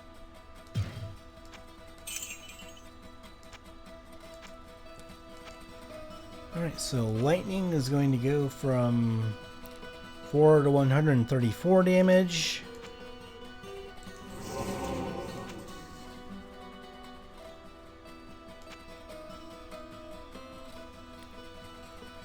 Four to 166 damage. Okay.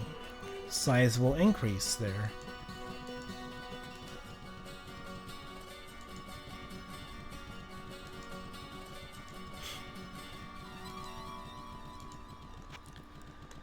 Alright, we got our gold, we got our potions there. I think we're ready to go, as good as we're ever going to be. So, and shield one more time.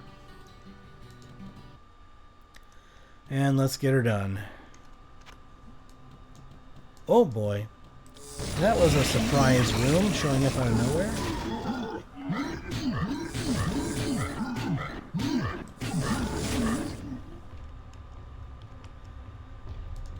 And I guess we'll pick that up again. The short staff, I don't know if it's going to be any good, but we'll pick it up.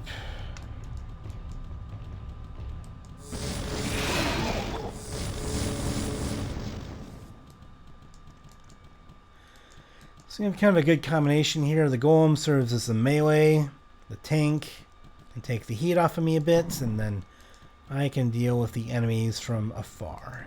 Looks like it is rusted shut. So I have to, I guess I have to pull another lever to open up the doors to that area at the bottom there. Which I assume will lead to the main bosses of this sort of area.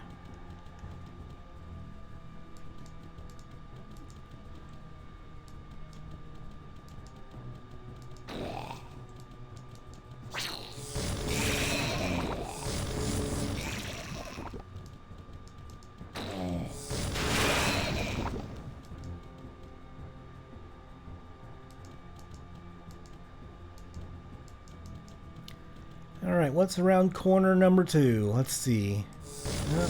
More kind of mundane enemies. Okay. And we gained another level.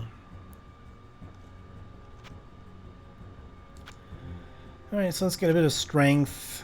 We don't really need much vitality now anymore. We have, now that we're aware of having mana shield, I don't think that we need to pump any more points into vitality, so I think we'll be good without it.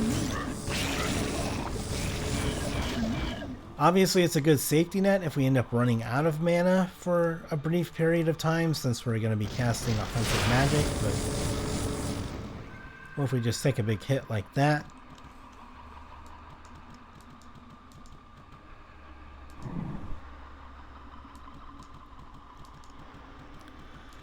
So I guess the area up there opened up, so we'll go through there.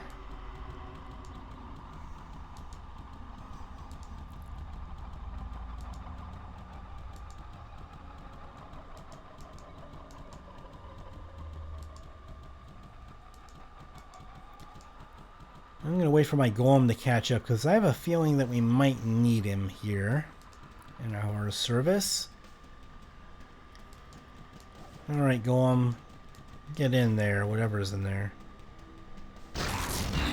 Yep, that's a demon. That is a demon.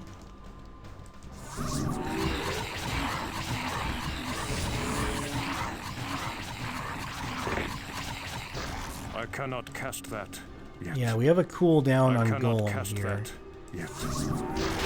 Oh boy. Ouch, that hurts. That really hurt. And he goes invisible. That's not good either. Alright, golem.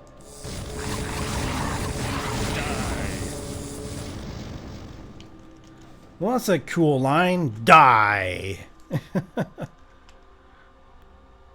A buckler and rags. Not exactly the epitome of getting good loot from really high, dangerous demons.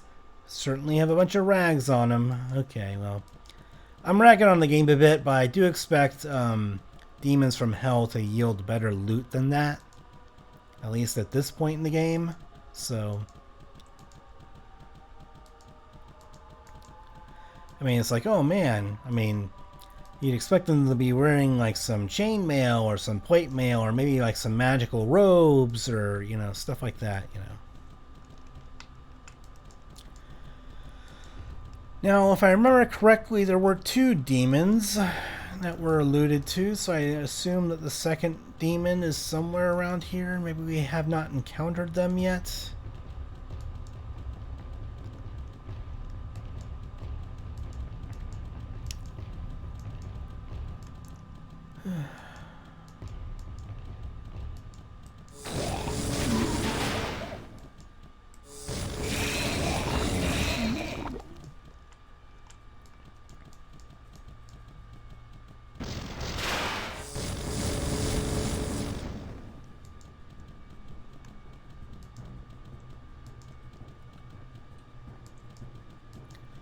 I mean, if I remember correctly, there were supposed to be 2 demons. Don't know why the doors are broken and why I can't go through them, but okay. It's like, why put a door there if you're not going to be able to use it, right?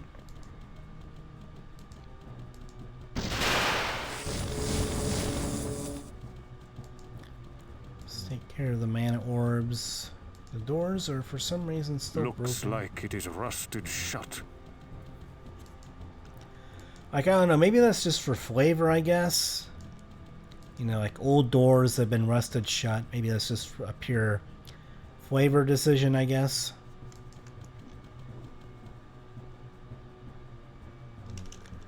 Now, let's use a mana potion before delving into this.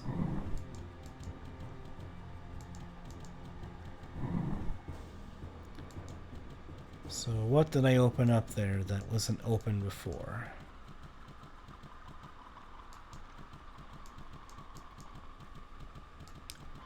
Was it these doors? Alright, it was. That's disappointing. Okay, well.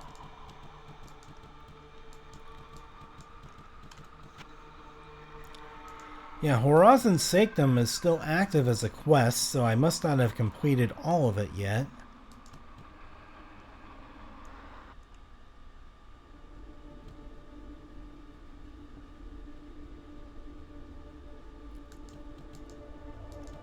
Okay, so this must be the final area of this dungeon.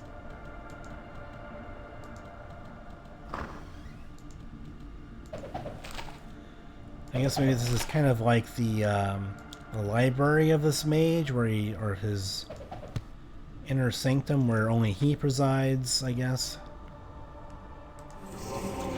Another town I portal cannot get book. there from here. Oh, my golem's in the way. Okay. Alright, so let's read this book then and see what this says. The Circle of Binding. Interesting.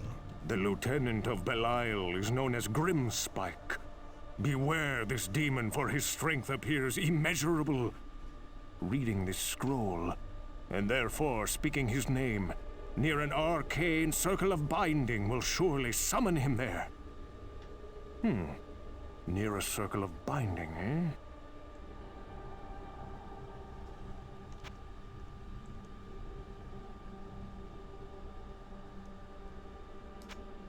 The Lieutenant of Belial is known as Grimspike. Beware this demon, for his strength appears immeasurable. Alright, so we don't have like a scroll in our inventory for that, so I don't know if we need to... Don't know if we need to beat some enemies first, or go in here and fight him. Maybe we already triggered him by reading the book there.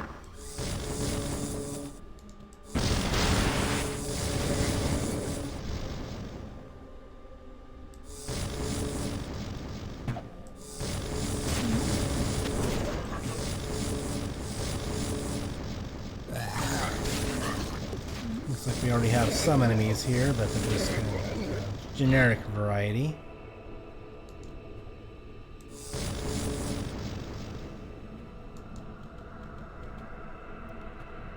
Alright, so that definitely looks like an area where the boss man's gonna come out and do his thing.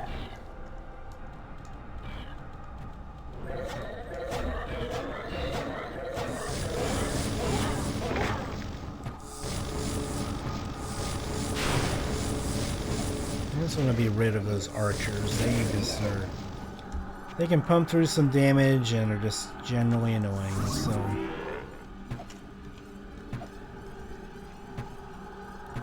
And there they are again. Free me from my imprisonment, and your reward will be more than you can imagine. Alright, let's get out of here. And I will be released. Yep, I'm sure you will be released.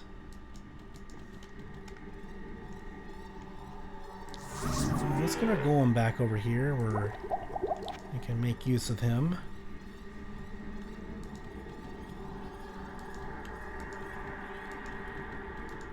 Alright, so we got Belial over here. The Lieutenant of Belial is known as aka Grimspike. Okay. Probably a more melee-oriented enemy, I imagine. I don't know where he is just yet, but he's somewhere around here.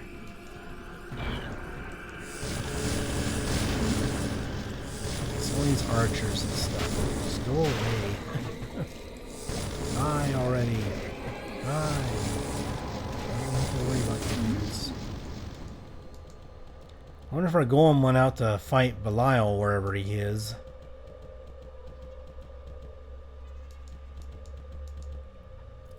He's wandering over there, so I imagine there's some enemies up there.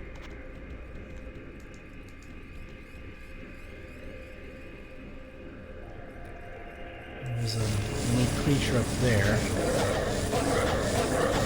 Definitely not Belial, though.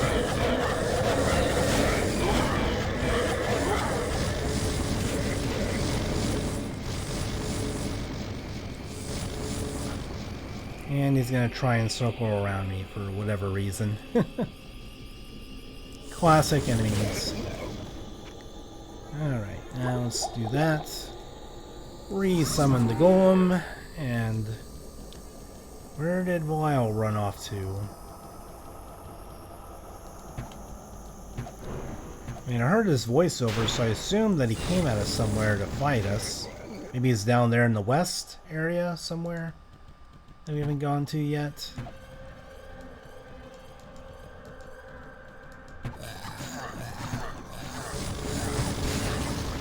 It's a pretty expansive area. You know, the main area, the sub area, the teleporting area, you know, the lore book spots, all the other different things. So for a side quest that got cut, it's pretty expansive. I don't know why they would have cut it. I mean, maybe they cut it for time, but I mean, it's possible that they cut it for time, but Garbad the Week and little mini side quests like that made it into the main game, so I don't know why this quest wouldn't have done the same, so... Because I figure if not so important quests like Garbad the Week and things like that made it into the main game, I don't know why this side quest wouldn't have made it also into the game. Because it seems a lot more interesting and pretty relevant to the Battle of Heaven and Hell and things like that to not make it into the original release version of the game, so... Which is the version that most people played.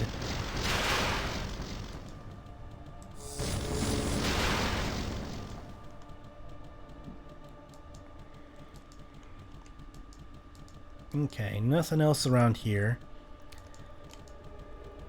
But yeah, even though I'm not really familiar with Belial or the demons that are involved here, or Horazon, I'm not really familiar with them as far as Diablo lore, if they even appear in other Diablo lore in some way, or some kind of Diablo comics, or side books, or anything like that, but I mean, it is interesting. It's more interesting than Garbad the Week and some of the other side quests in the game that did make the release version.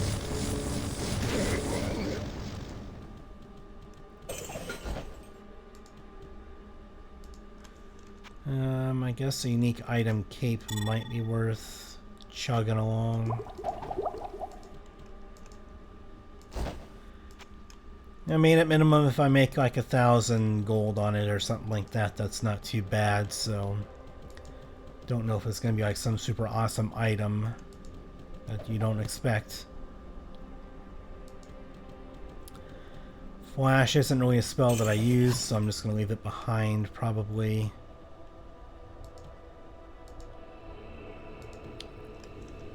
And I guess we're at a point where we might as well just town portal out of here, sell off some of our stuff, and come back for the fight.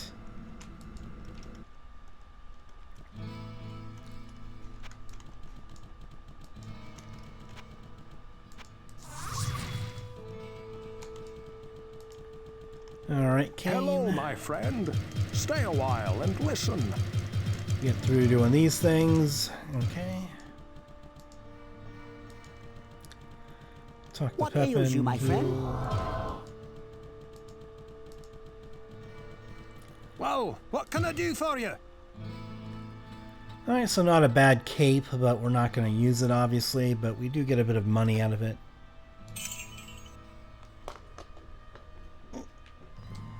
Moving a quarter or two around so I can readjust my feet on the couch here. Alright, so that buckler is worthless. Interesting.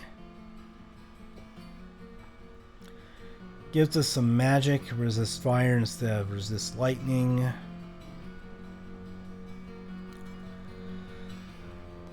I don't think it's as good as the one that we have. That one gives us a bit more magic. Resist lightning is something we need a bit of. We already have plenty of resist fire. Bonus to hit doesn't really help us. Dexterity kind of irrelevant at this point. So we'll sell that one. That's definitely not bad, but we're not going to be using bucklers and one-handed weapons, so... I mean, maybe we could Stone Curse someone, then go in with a one-handed weapon like a sword and hit people with it, but... I think we're going to be able to find better shields than this one anyway, so... And that's not really worth it. Yep, ours is way better. That one regenerates mana. But that gives us magic and maximum spell points, so... I mean, this is definitely a very good helmet. I mean, its selling price is higher, obviously, because of the resistances.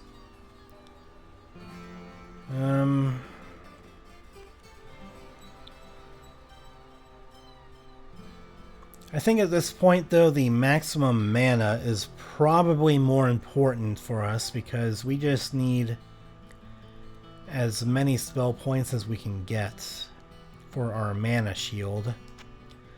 So I think I'm just going to have to sell that. As unfortunate as it is, and as good of an item as it is, I think that's the best thing for us.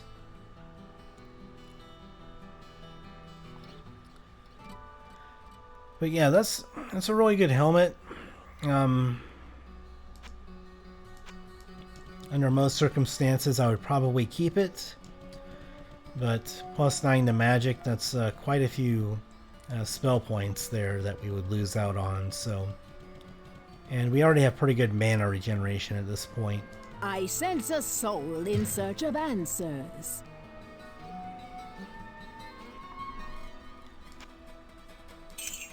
All right.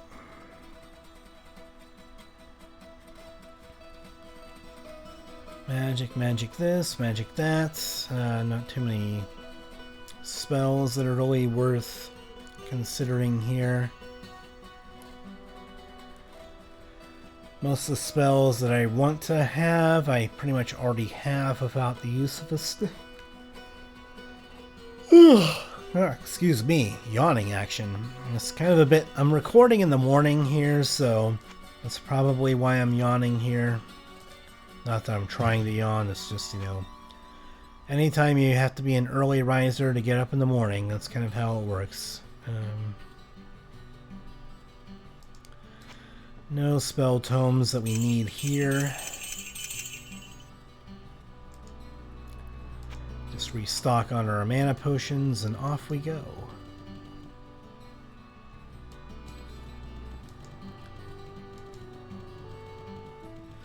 You are so slow, Golem. Please try and keep up.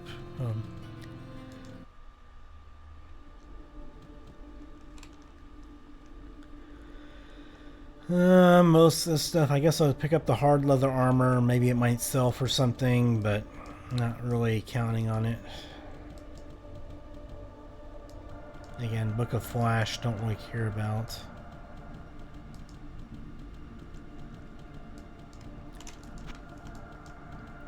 Let's clear out this area over here and clear out the enemies first, then we'll go ahead and deal with our man here. Oh, we're getting hit. Let's just put some lightning in their face and see if that helps a bit.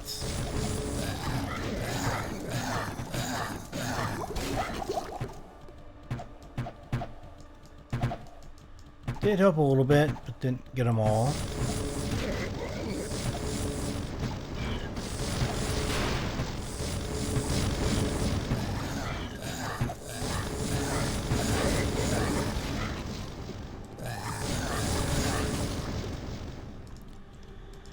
Alright, able to deal with all of them. Let's see how we can... No real bomb items that we've come across yet. Like any sort of game-changing items for us that we really want.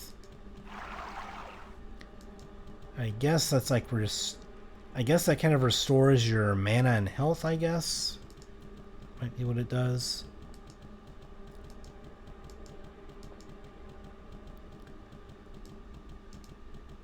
I mean, there's an area over there that says it's unexplored. Yeah, there's nowhere else to go over there. Okay. Alright, well, figured I would double check and make sure I didn't miss anything. Maybe there's some kind of thing I missed down there. Alright, so I assume that after we read this book that the demon will come out, I bet.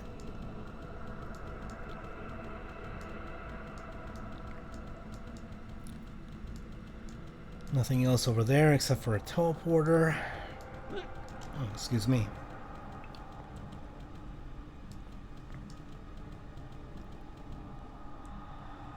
Alright, he's got his health. I've got my spells. Let's see what happens here. Morta vespa gaia in numino evigin jatan lua gretan. Alright, there he is. Let's see where we can kill him. And we got him. Oh no. The summoner. Who's that?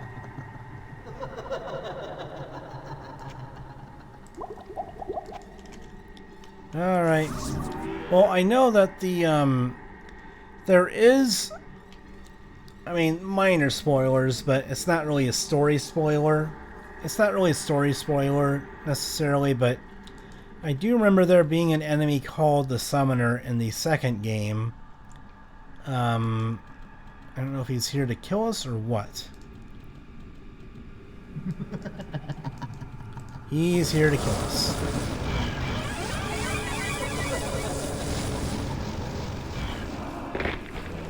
Okay. Well, he killed my golem, so I hope he doesn't kill me very fast. I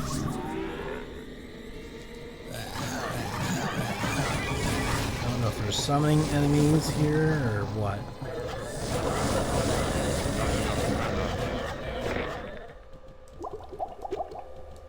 Yeah, I think he was, our golem there was killed somewhat quickly, so...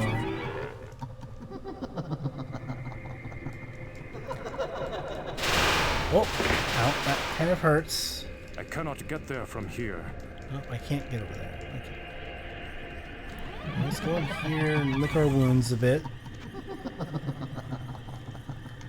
And then we have the maniacal laughter going on as well in the background that I'm sure you can hear. So yeah, we just need to get into an area where we can actually run around a bit. We have a good deal of enemies here now.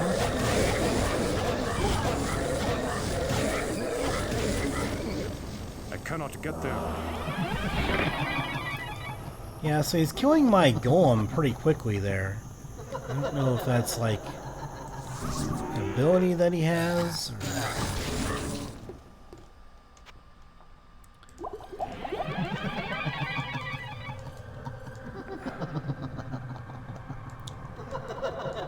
Uh-oh, there's a bunch of enemies out there now.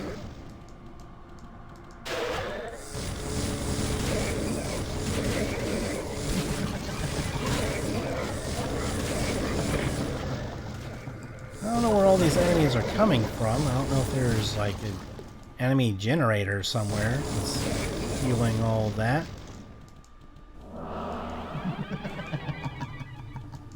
Let's go somewhere over here. So maybe I can go ahead and get some area where I can at least move around now. I don't know if he's summoning enemies here or what. Oh yeah, there's the summoning portals there which have enemies come out of them. Okay, so that's what the red portals are. At least now I know what they do. Let's get some guardian action going here. So that way I can have those just shooting at these dudes. I cannot cast that yet. I cannot cast that. Might be the play here instead of lightning. Time to die. Yep, that was definitely the strategy to go for. And we got to see a little bit of an animation there of that that demon dying, or the Horazon, I believe. That was Horazon that we killed there.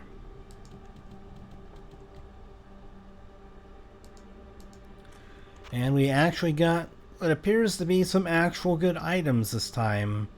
Breastplate at least is pretty good, so...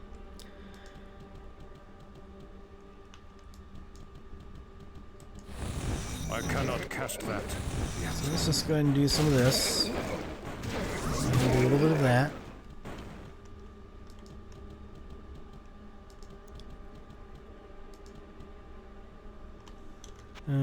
I guess this will sell for a decent amount.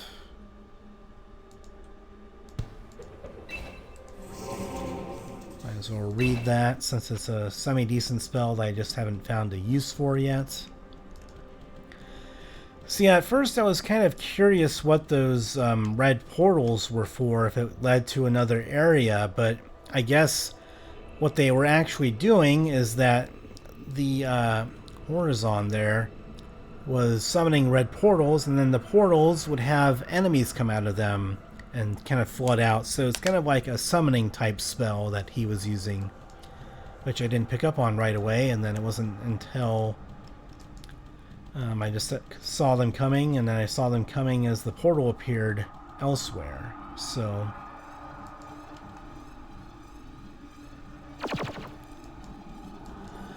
it's kind of like one of those "die, monster, you don't belong in this world" kind of moments.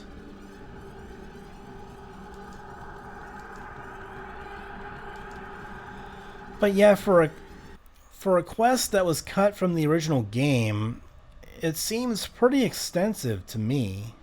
I don't know why it wasn't in the original game. It seems pretty extensive.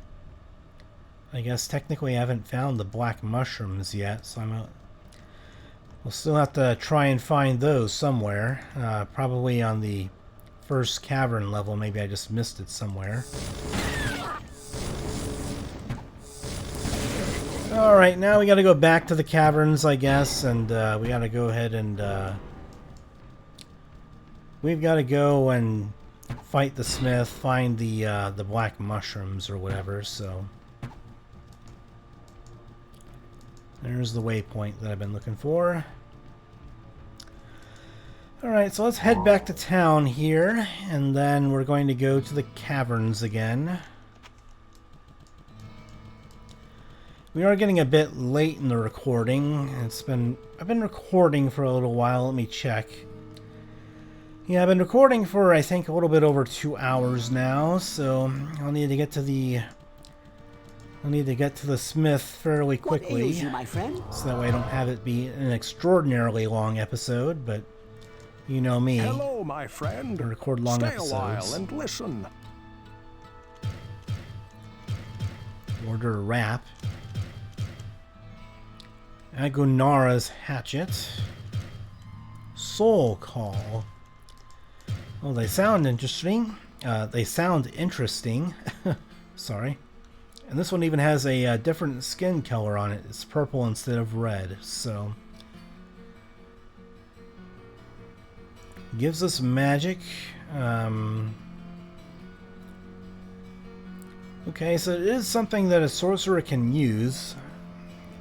I still don't think that it's worth it, because while it does give us more magic, but this gives us lots of mana regeneration. I mean, it is quite good. Increasing the spells by 1 level is something that I don't think that we can commonly get with magic items. But if we're looking for magic, that gives us a slightly more magic.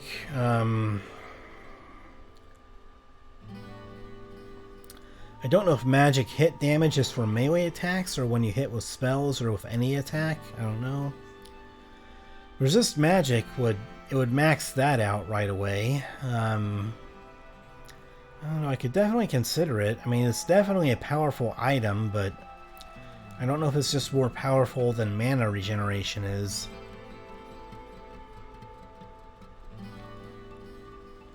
Well, you know what? I mean, we can easily afford potions. We do have a little bit of mana regeneration with our belt.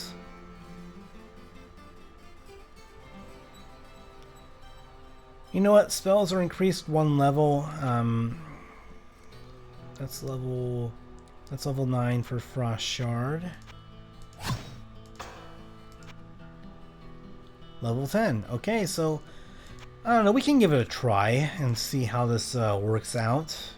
It is a two-handed weapon, so we don't get to equip a shield with this axe, but yeah, spells being increased by 1 level, that might be good enough to justify it. So I think we'll go ahead and put the staff in our stash here. I guess it's worth keeping around some of these things. I guess we're not going to need this skull cap anymore. We'll keep around the unique items, but I guess I kept this around in case I needed some resistances, but I don't think I'm going to need it now. Could eventually use this. 8 to magic. more useful than the vitality is. And it gives us some good resistances. Yeah, I'll go ahead and put this in my stash and see about using that at some point. Griswold's Edge.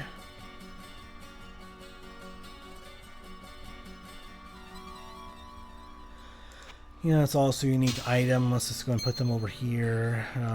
Don't think I'm gonna need this.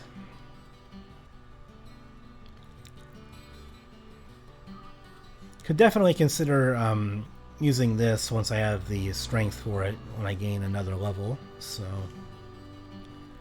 could be worth considering that. Not as much armor class, but more magic is a good thing, and it gives us resistances that we don't have maxed out, so lose some resist fire, which will be a bit painful, but our other resistances will be pretty good, so.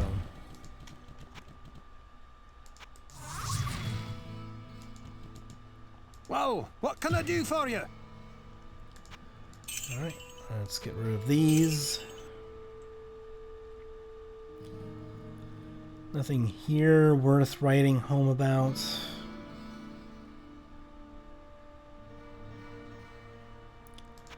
Yeah, right now just magic is the thing. Theater is the thing.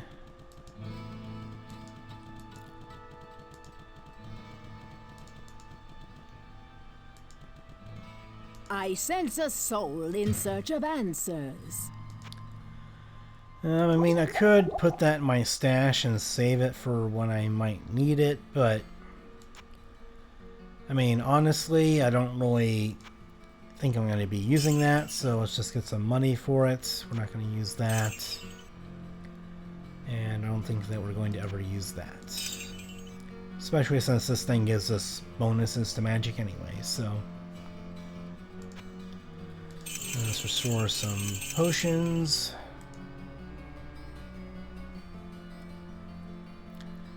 I guess a book of Holy Bolt's worth it in case we need it against undead.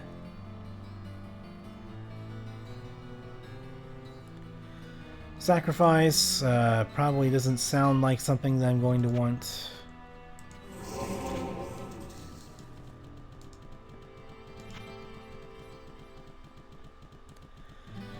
See, Holy Bolt's getting quite up there in damage, so if we encounter undead that are immune to everything, then Holy Bolt should work against them, so.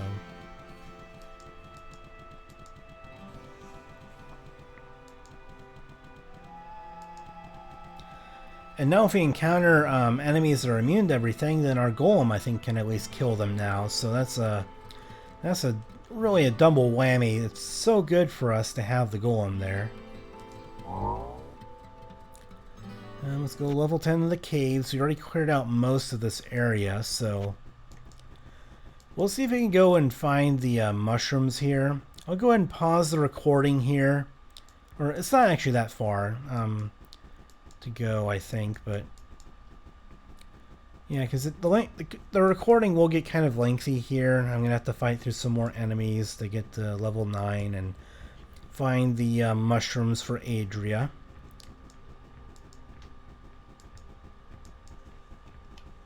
Let's switch to Guardian because this is a pretty effective area for that.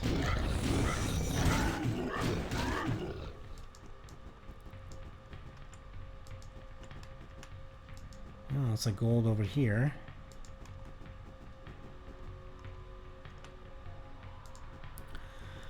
Alright, let's go up to level 9. That's it is hot down here. Oh, there's the dialogue again. So the mushrooms, I'm assuming, have to be somewhere on level 9. I didn't find it on level 10 last time, so maybe it was in an area that I just couldn't see it at the time, so when I first came here. I'm not going to care too much about loot this time around. Looks like my golem's distracting him.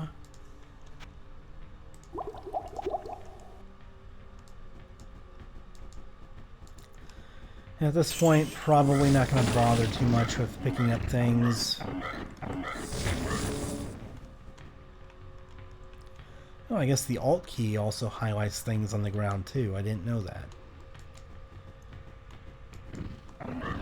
I mean, I guess maybe I was mistaken about the hotkeys and stuff and just wasn't getting it right. You learn something new every day. Alright.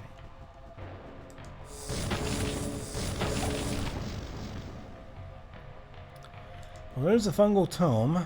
I do not need that. What do you mean I I don't do need not it? need that. Oh. I must have already gotten it for Adria and it respawned and I can't use it.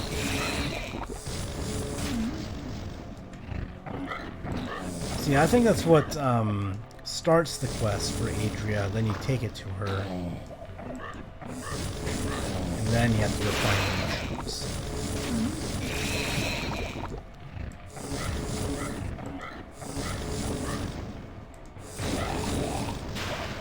See, our golem's doing a pretty good job here of keeping the heat off of us so we don't get surrounded anymore.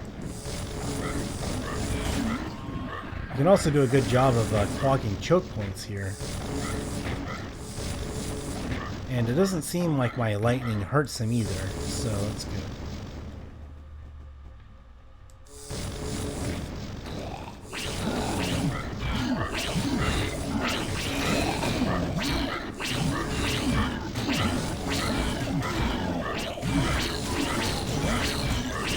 Doing a good deal of damage on him here. And so our golem went down, but he did take a good deal of punishment for us and prevented us from getting surrounded. That's the main thing, because it keeps the heat off of you, keeps the enemies at bay, tanks for you, does lots of very good things. Very good things.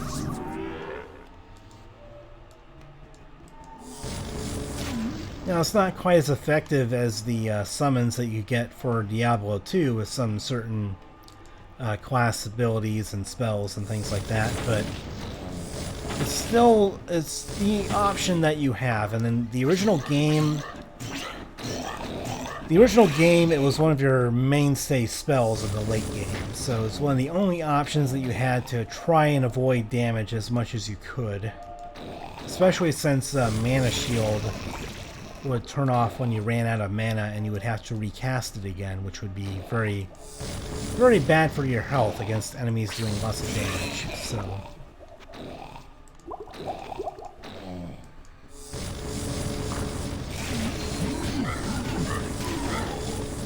looks like a ring came off down there.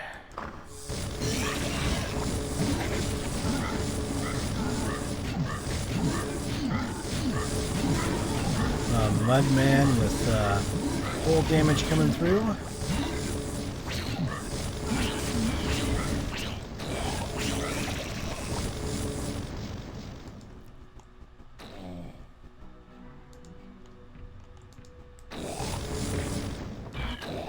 Alright, so I'm going to go ahead and just pause the recording here, I think, so that way I can eventually try and find the mushrooms that Adria wants us to get, and find those, and then I can get back to the recording.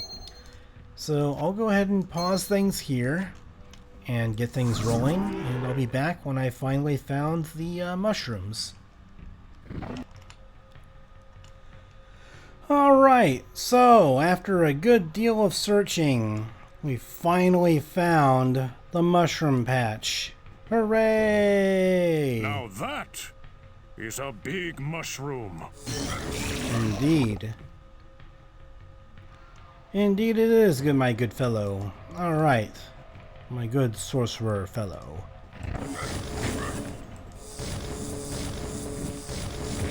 Get to know your fellow sorcerer with big mushrooms! Okay, well, now that we've done that, it's time for us to finally go and do what I was hoping to do at some point in this episode, and that is to fight the Smith.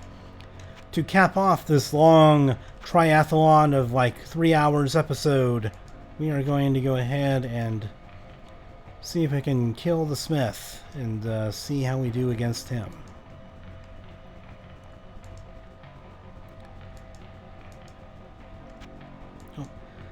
Alright, I'm just gonna go ahead and I'm just gonna town portal here, and that's just gonna be quicker to do this. Also visited an armor shrine, so we'll go ahead and take care of this real quick. I don't think that there's anything major. We're just gonna visit Adria, sell some stuff, head back on in there, and fight the guy. Hello, Fight my the Smith. friend. Stay a while and listen. Black Razor, okay. Just speed on through those. Not bad, but not good enough, not good enough, and not good enough. Okay. Well, this is a unique looking dagger. It has a unique unique sprite art on there, so that's something. Low durability, but that's not a problem, honestly. So I mean, it attacks really fast and has decent damage, so I guess maybe a warrior might use it. I assume that it's a weapon that's primarily meant for an assassin. I think the assassin was... not the assassin. I forget, was the assassin added in here to the extra classes? I forget. I know that the barbarian and the necromancer were. I don't think that there were any other classes that were added in, but it could be useful for a warrior, I guess, that wants to attack really fast. But yeah, I don't know. If it was like a throwing dagger, then that would be pretty sweet, but there are no throwing weapons in this game that I know of. And I don't believe that the mod, the Belzebub mod, does not add any throwing weapons to the game. What can I do for you? Yeah, and I guess the game agrees with me. It's not really a useful item, even though it's pretty unique, and it has a pretty cool looking... I mean, it has pretty cool looking art on there. Like, that would be cool for like a high-end dagger, or like a vampiric dagger or something like that, but unfortunately no good for us. So, and the rings as well, not really good enough for us at this point. That's some pretty good armor, but this gives us fire resistance and all the good stuff, and we're far away from getting the strength for that.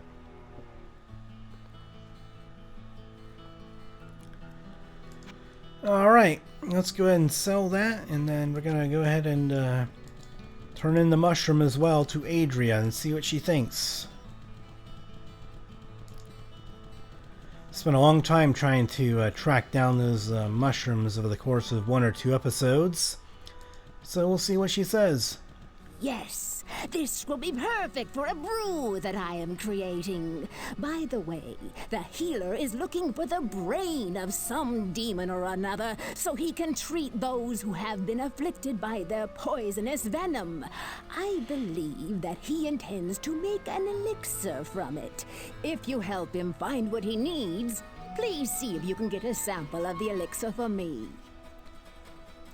Alright, so doing a little bit of fetch quest mania here, but it's okay. You know, it's for a good cause. You might be willing to do stuff. We know that Adria, even though she's referred to as being like a kooky lady living on the edge of town, and you don't know what she's gonna do when you go to her hut or whatever, like, she seems like she's well-meaning enough, so I don't mind doing this busy work for her. Ooh, another Book of Guardian, that's quite nice. Flame Wave doesn't seem useful enough for... In this game, Flame Wave just not really that useful. Especially since, from what I remember of Flame Wave in the original game, walls will end up blocking Flame Wave. And in dungeons, well, there's quite a few walls that you have to contend with, and pillars and things like that. So not quite as strong as it otherwise could be if it could actually go around like corners or not be, you know, fully blocked by walls and things like that. So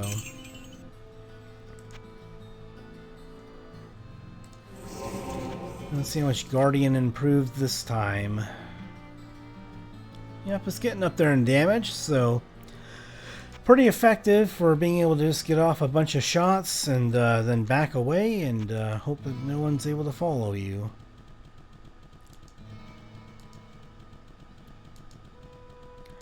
So now we gotta go ahead and talk to Pepin here, because our Black Mushroom quest still isn't done yet. So Pepin would want us to go find the brain of a demon to make an elixir. The witch told me that you were searching for the brain of a demon to assist me in creating my elixir. It should be of great value to the many who were injured by those foul beasts if I can just unlock the secrets I suspect that its alchemy holds. If you can remove the brain of a demon when you kill it, I would be grateful if you could bring it to me. Alright, so I'm not sure when we're going to get this brain. I guess it's going to be like maybe the first demon that we kill down there.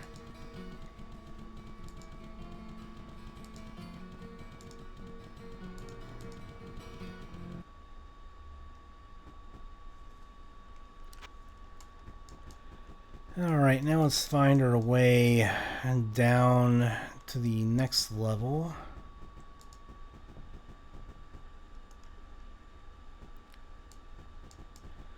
Find an unexplored area to find a demon to kill, and then we're going to be in business. Looks like we have some unexplored areas around here, so then we'll take care of the smith after that to try and round out the episode. You really want to be able to fit that in there, because I know he kicked my ass last time and I want to try it again. Now that I'm aware of having mana shield and I have the golem now to help me. So I don't know if I can... I don't know if the golem's going to be able to last long enough against the smith to be able to spam golem and win that way, but I think I'm going to need to help out my golem there a little bit and switch between the two spells. Plus there's the cooldown for golem as well, so I don't know if I can just spam it, since the smith runs so fast that I don't think that the golem is going to be able to be casted fast enough to be able to deal with that.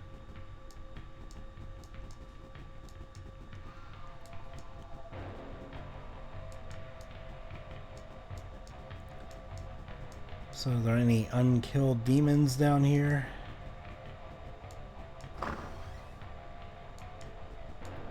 Yep, there are.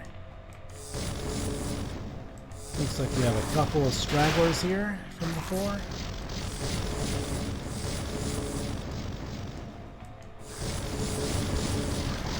Avoiding everything. Okay. At least he didn't connect.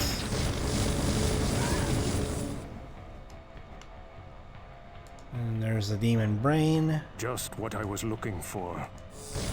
Indeed. Our golem is stuck, so let's resummon him. So that way maybe he can now actually get into the fight a little bit.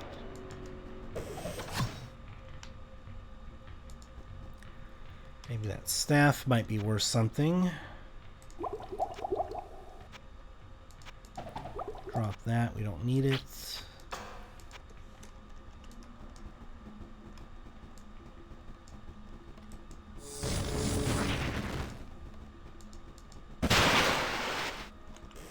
Yep, that hit a little hard, but we're okay.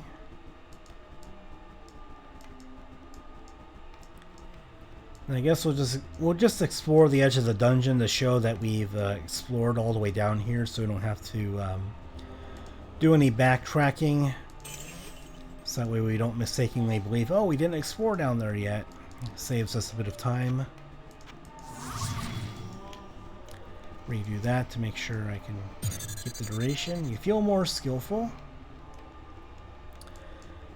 Alright, so I guess with that being said, I might want to try and take care of the I might want to try taking care of the smith now. Well, maybe I'll be able to hurry it back to town and then get back and kill him. Oh, not that one. Town portal. That's the ticket.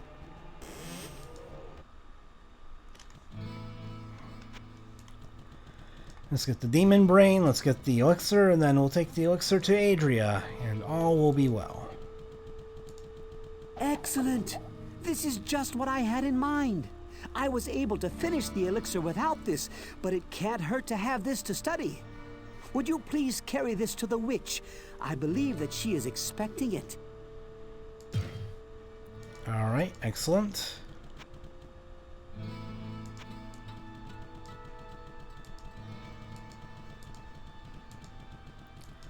Let's rush on up to Adria here. Don't want this shrine to wear off before I fight the smith. What's to say? Oh, all character attributes go up by 3. What? Now you bring me that elixir from the healer? Oh, I was able to finish my brew without it. Why don't you just keep it? I sense a soul in search of answers. So I get to keep the elixir, raise all attributes by 3. And the partridge in a pear tree. That worked out pretty well. That's a pretty good reward for completing a quest. I mean, considering that I didn't actually have to do all that much for that quest, other than having to pick out the mushrooms and find them, because they eluded me the first time trying to find them. Just do that so I don't accidentally click on things on the ground. Now, time to fight my arch nemesis, the smith. Let's move that off to the side here. Let's move the gold off over there too. I want to have all these in kind of one area there.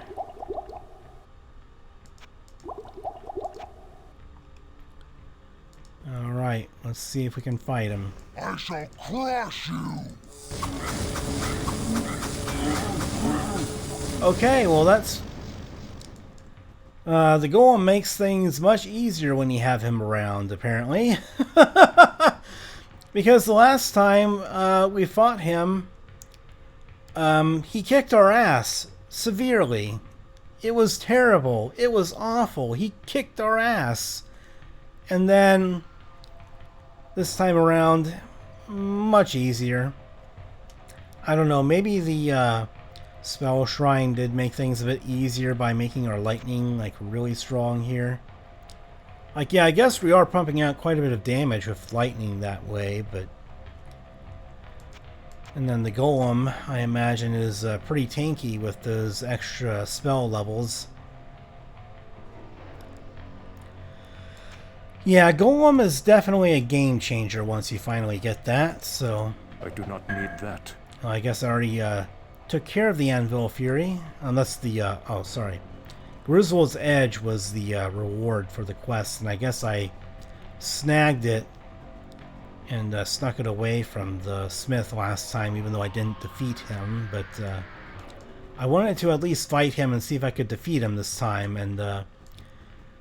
well, that went a lot better than I was expecting, honestly. I thought that he would rip my golem a new asshole and totally just come after me after that and totally rip me to shreds afterwards, but I guess we kind of fared better than I thought we would. My golem can take a hit. My lightning was chewing through him with damage there, so...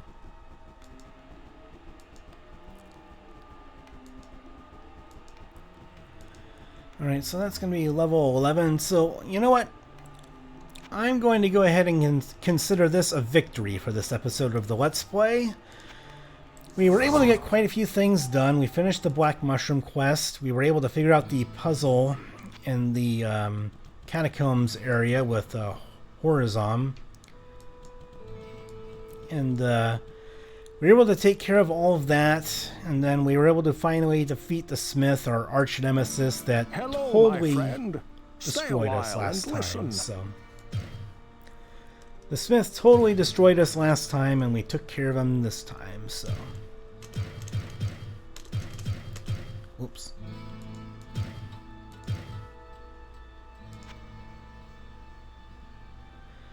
Okay, attend to magic.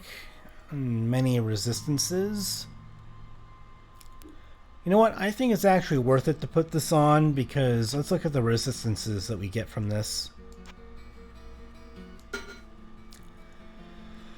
Yeah, so we lose out a bit of Arbor class, but at this point not too relevant, or it's not terribly important for us, I guess, so...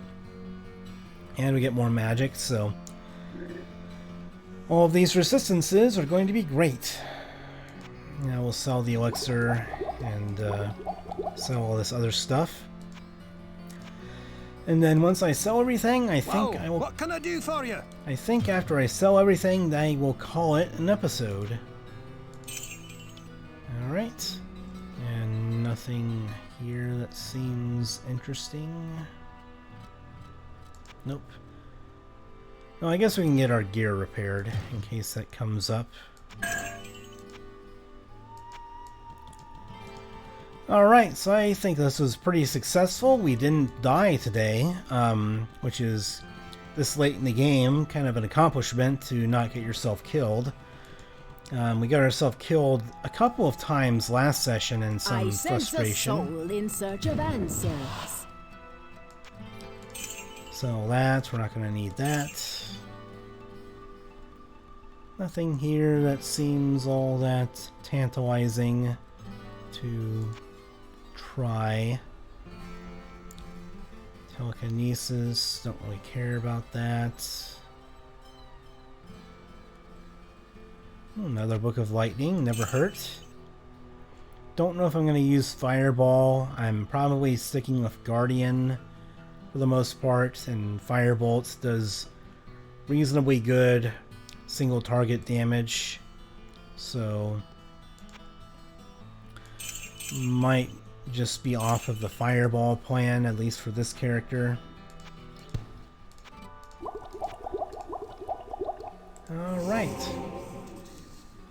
Alright, well, I thank everyone for watching. I think this is going to be the end of it.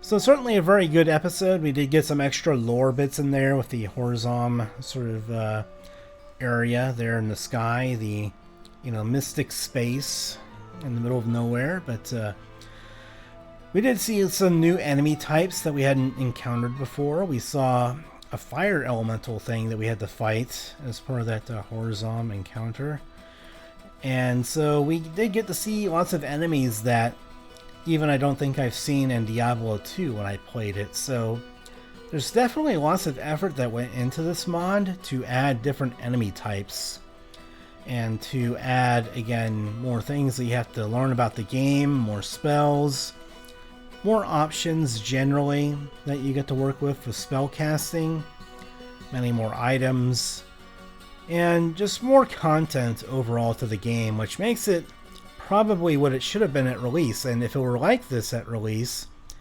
then I think that it might have been even more highly praised than it was. So it would have been a more robust sort of game, I guess. So, but it's been fun, and so I think hopefully I'll get to go ahead and play again sometime soon. I was just kind of out of action for a while because I was trying to get things purchased and set up for recording setup, then having the time to do it and not have to be distracted by real life things, which kind of took precedence for a bit, and then wondering if this new microphone setup with my Rode NT1 would sound good enough to replace the headphone mic that I used previously. So hopefully it sounds better, and hopefully I can get used to just recording like this. It will be a bit of an adjustment. You have to worry about, microphone etiquette a bit more. I can't move my head around tremendously enough, right? I have to make sure I don't hit the microphone stand or all the gear hanging from it. I had to kind of jury-rig my mic stand to make sure that it worked correctly for all my stuff, so hopefully it sounds good. And just feel free to comment in the comment section and, let me know how it sounds, or, give the video a like if you think that things sound great and you want to see, or hear more of this with my audio gear that I have. So I thank everyone for watching and watching this long-winded episode that I have today, and I hope you all enjoyed it, and hopefully next time we'll get to go ahead and slay some more demons and some more monsters and deal another big blow to the forces of hell and grow stronger with our magic. Thank everyone for watching. I hope that you all have a very wonderful day, and as always, take care.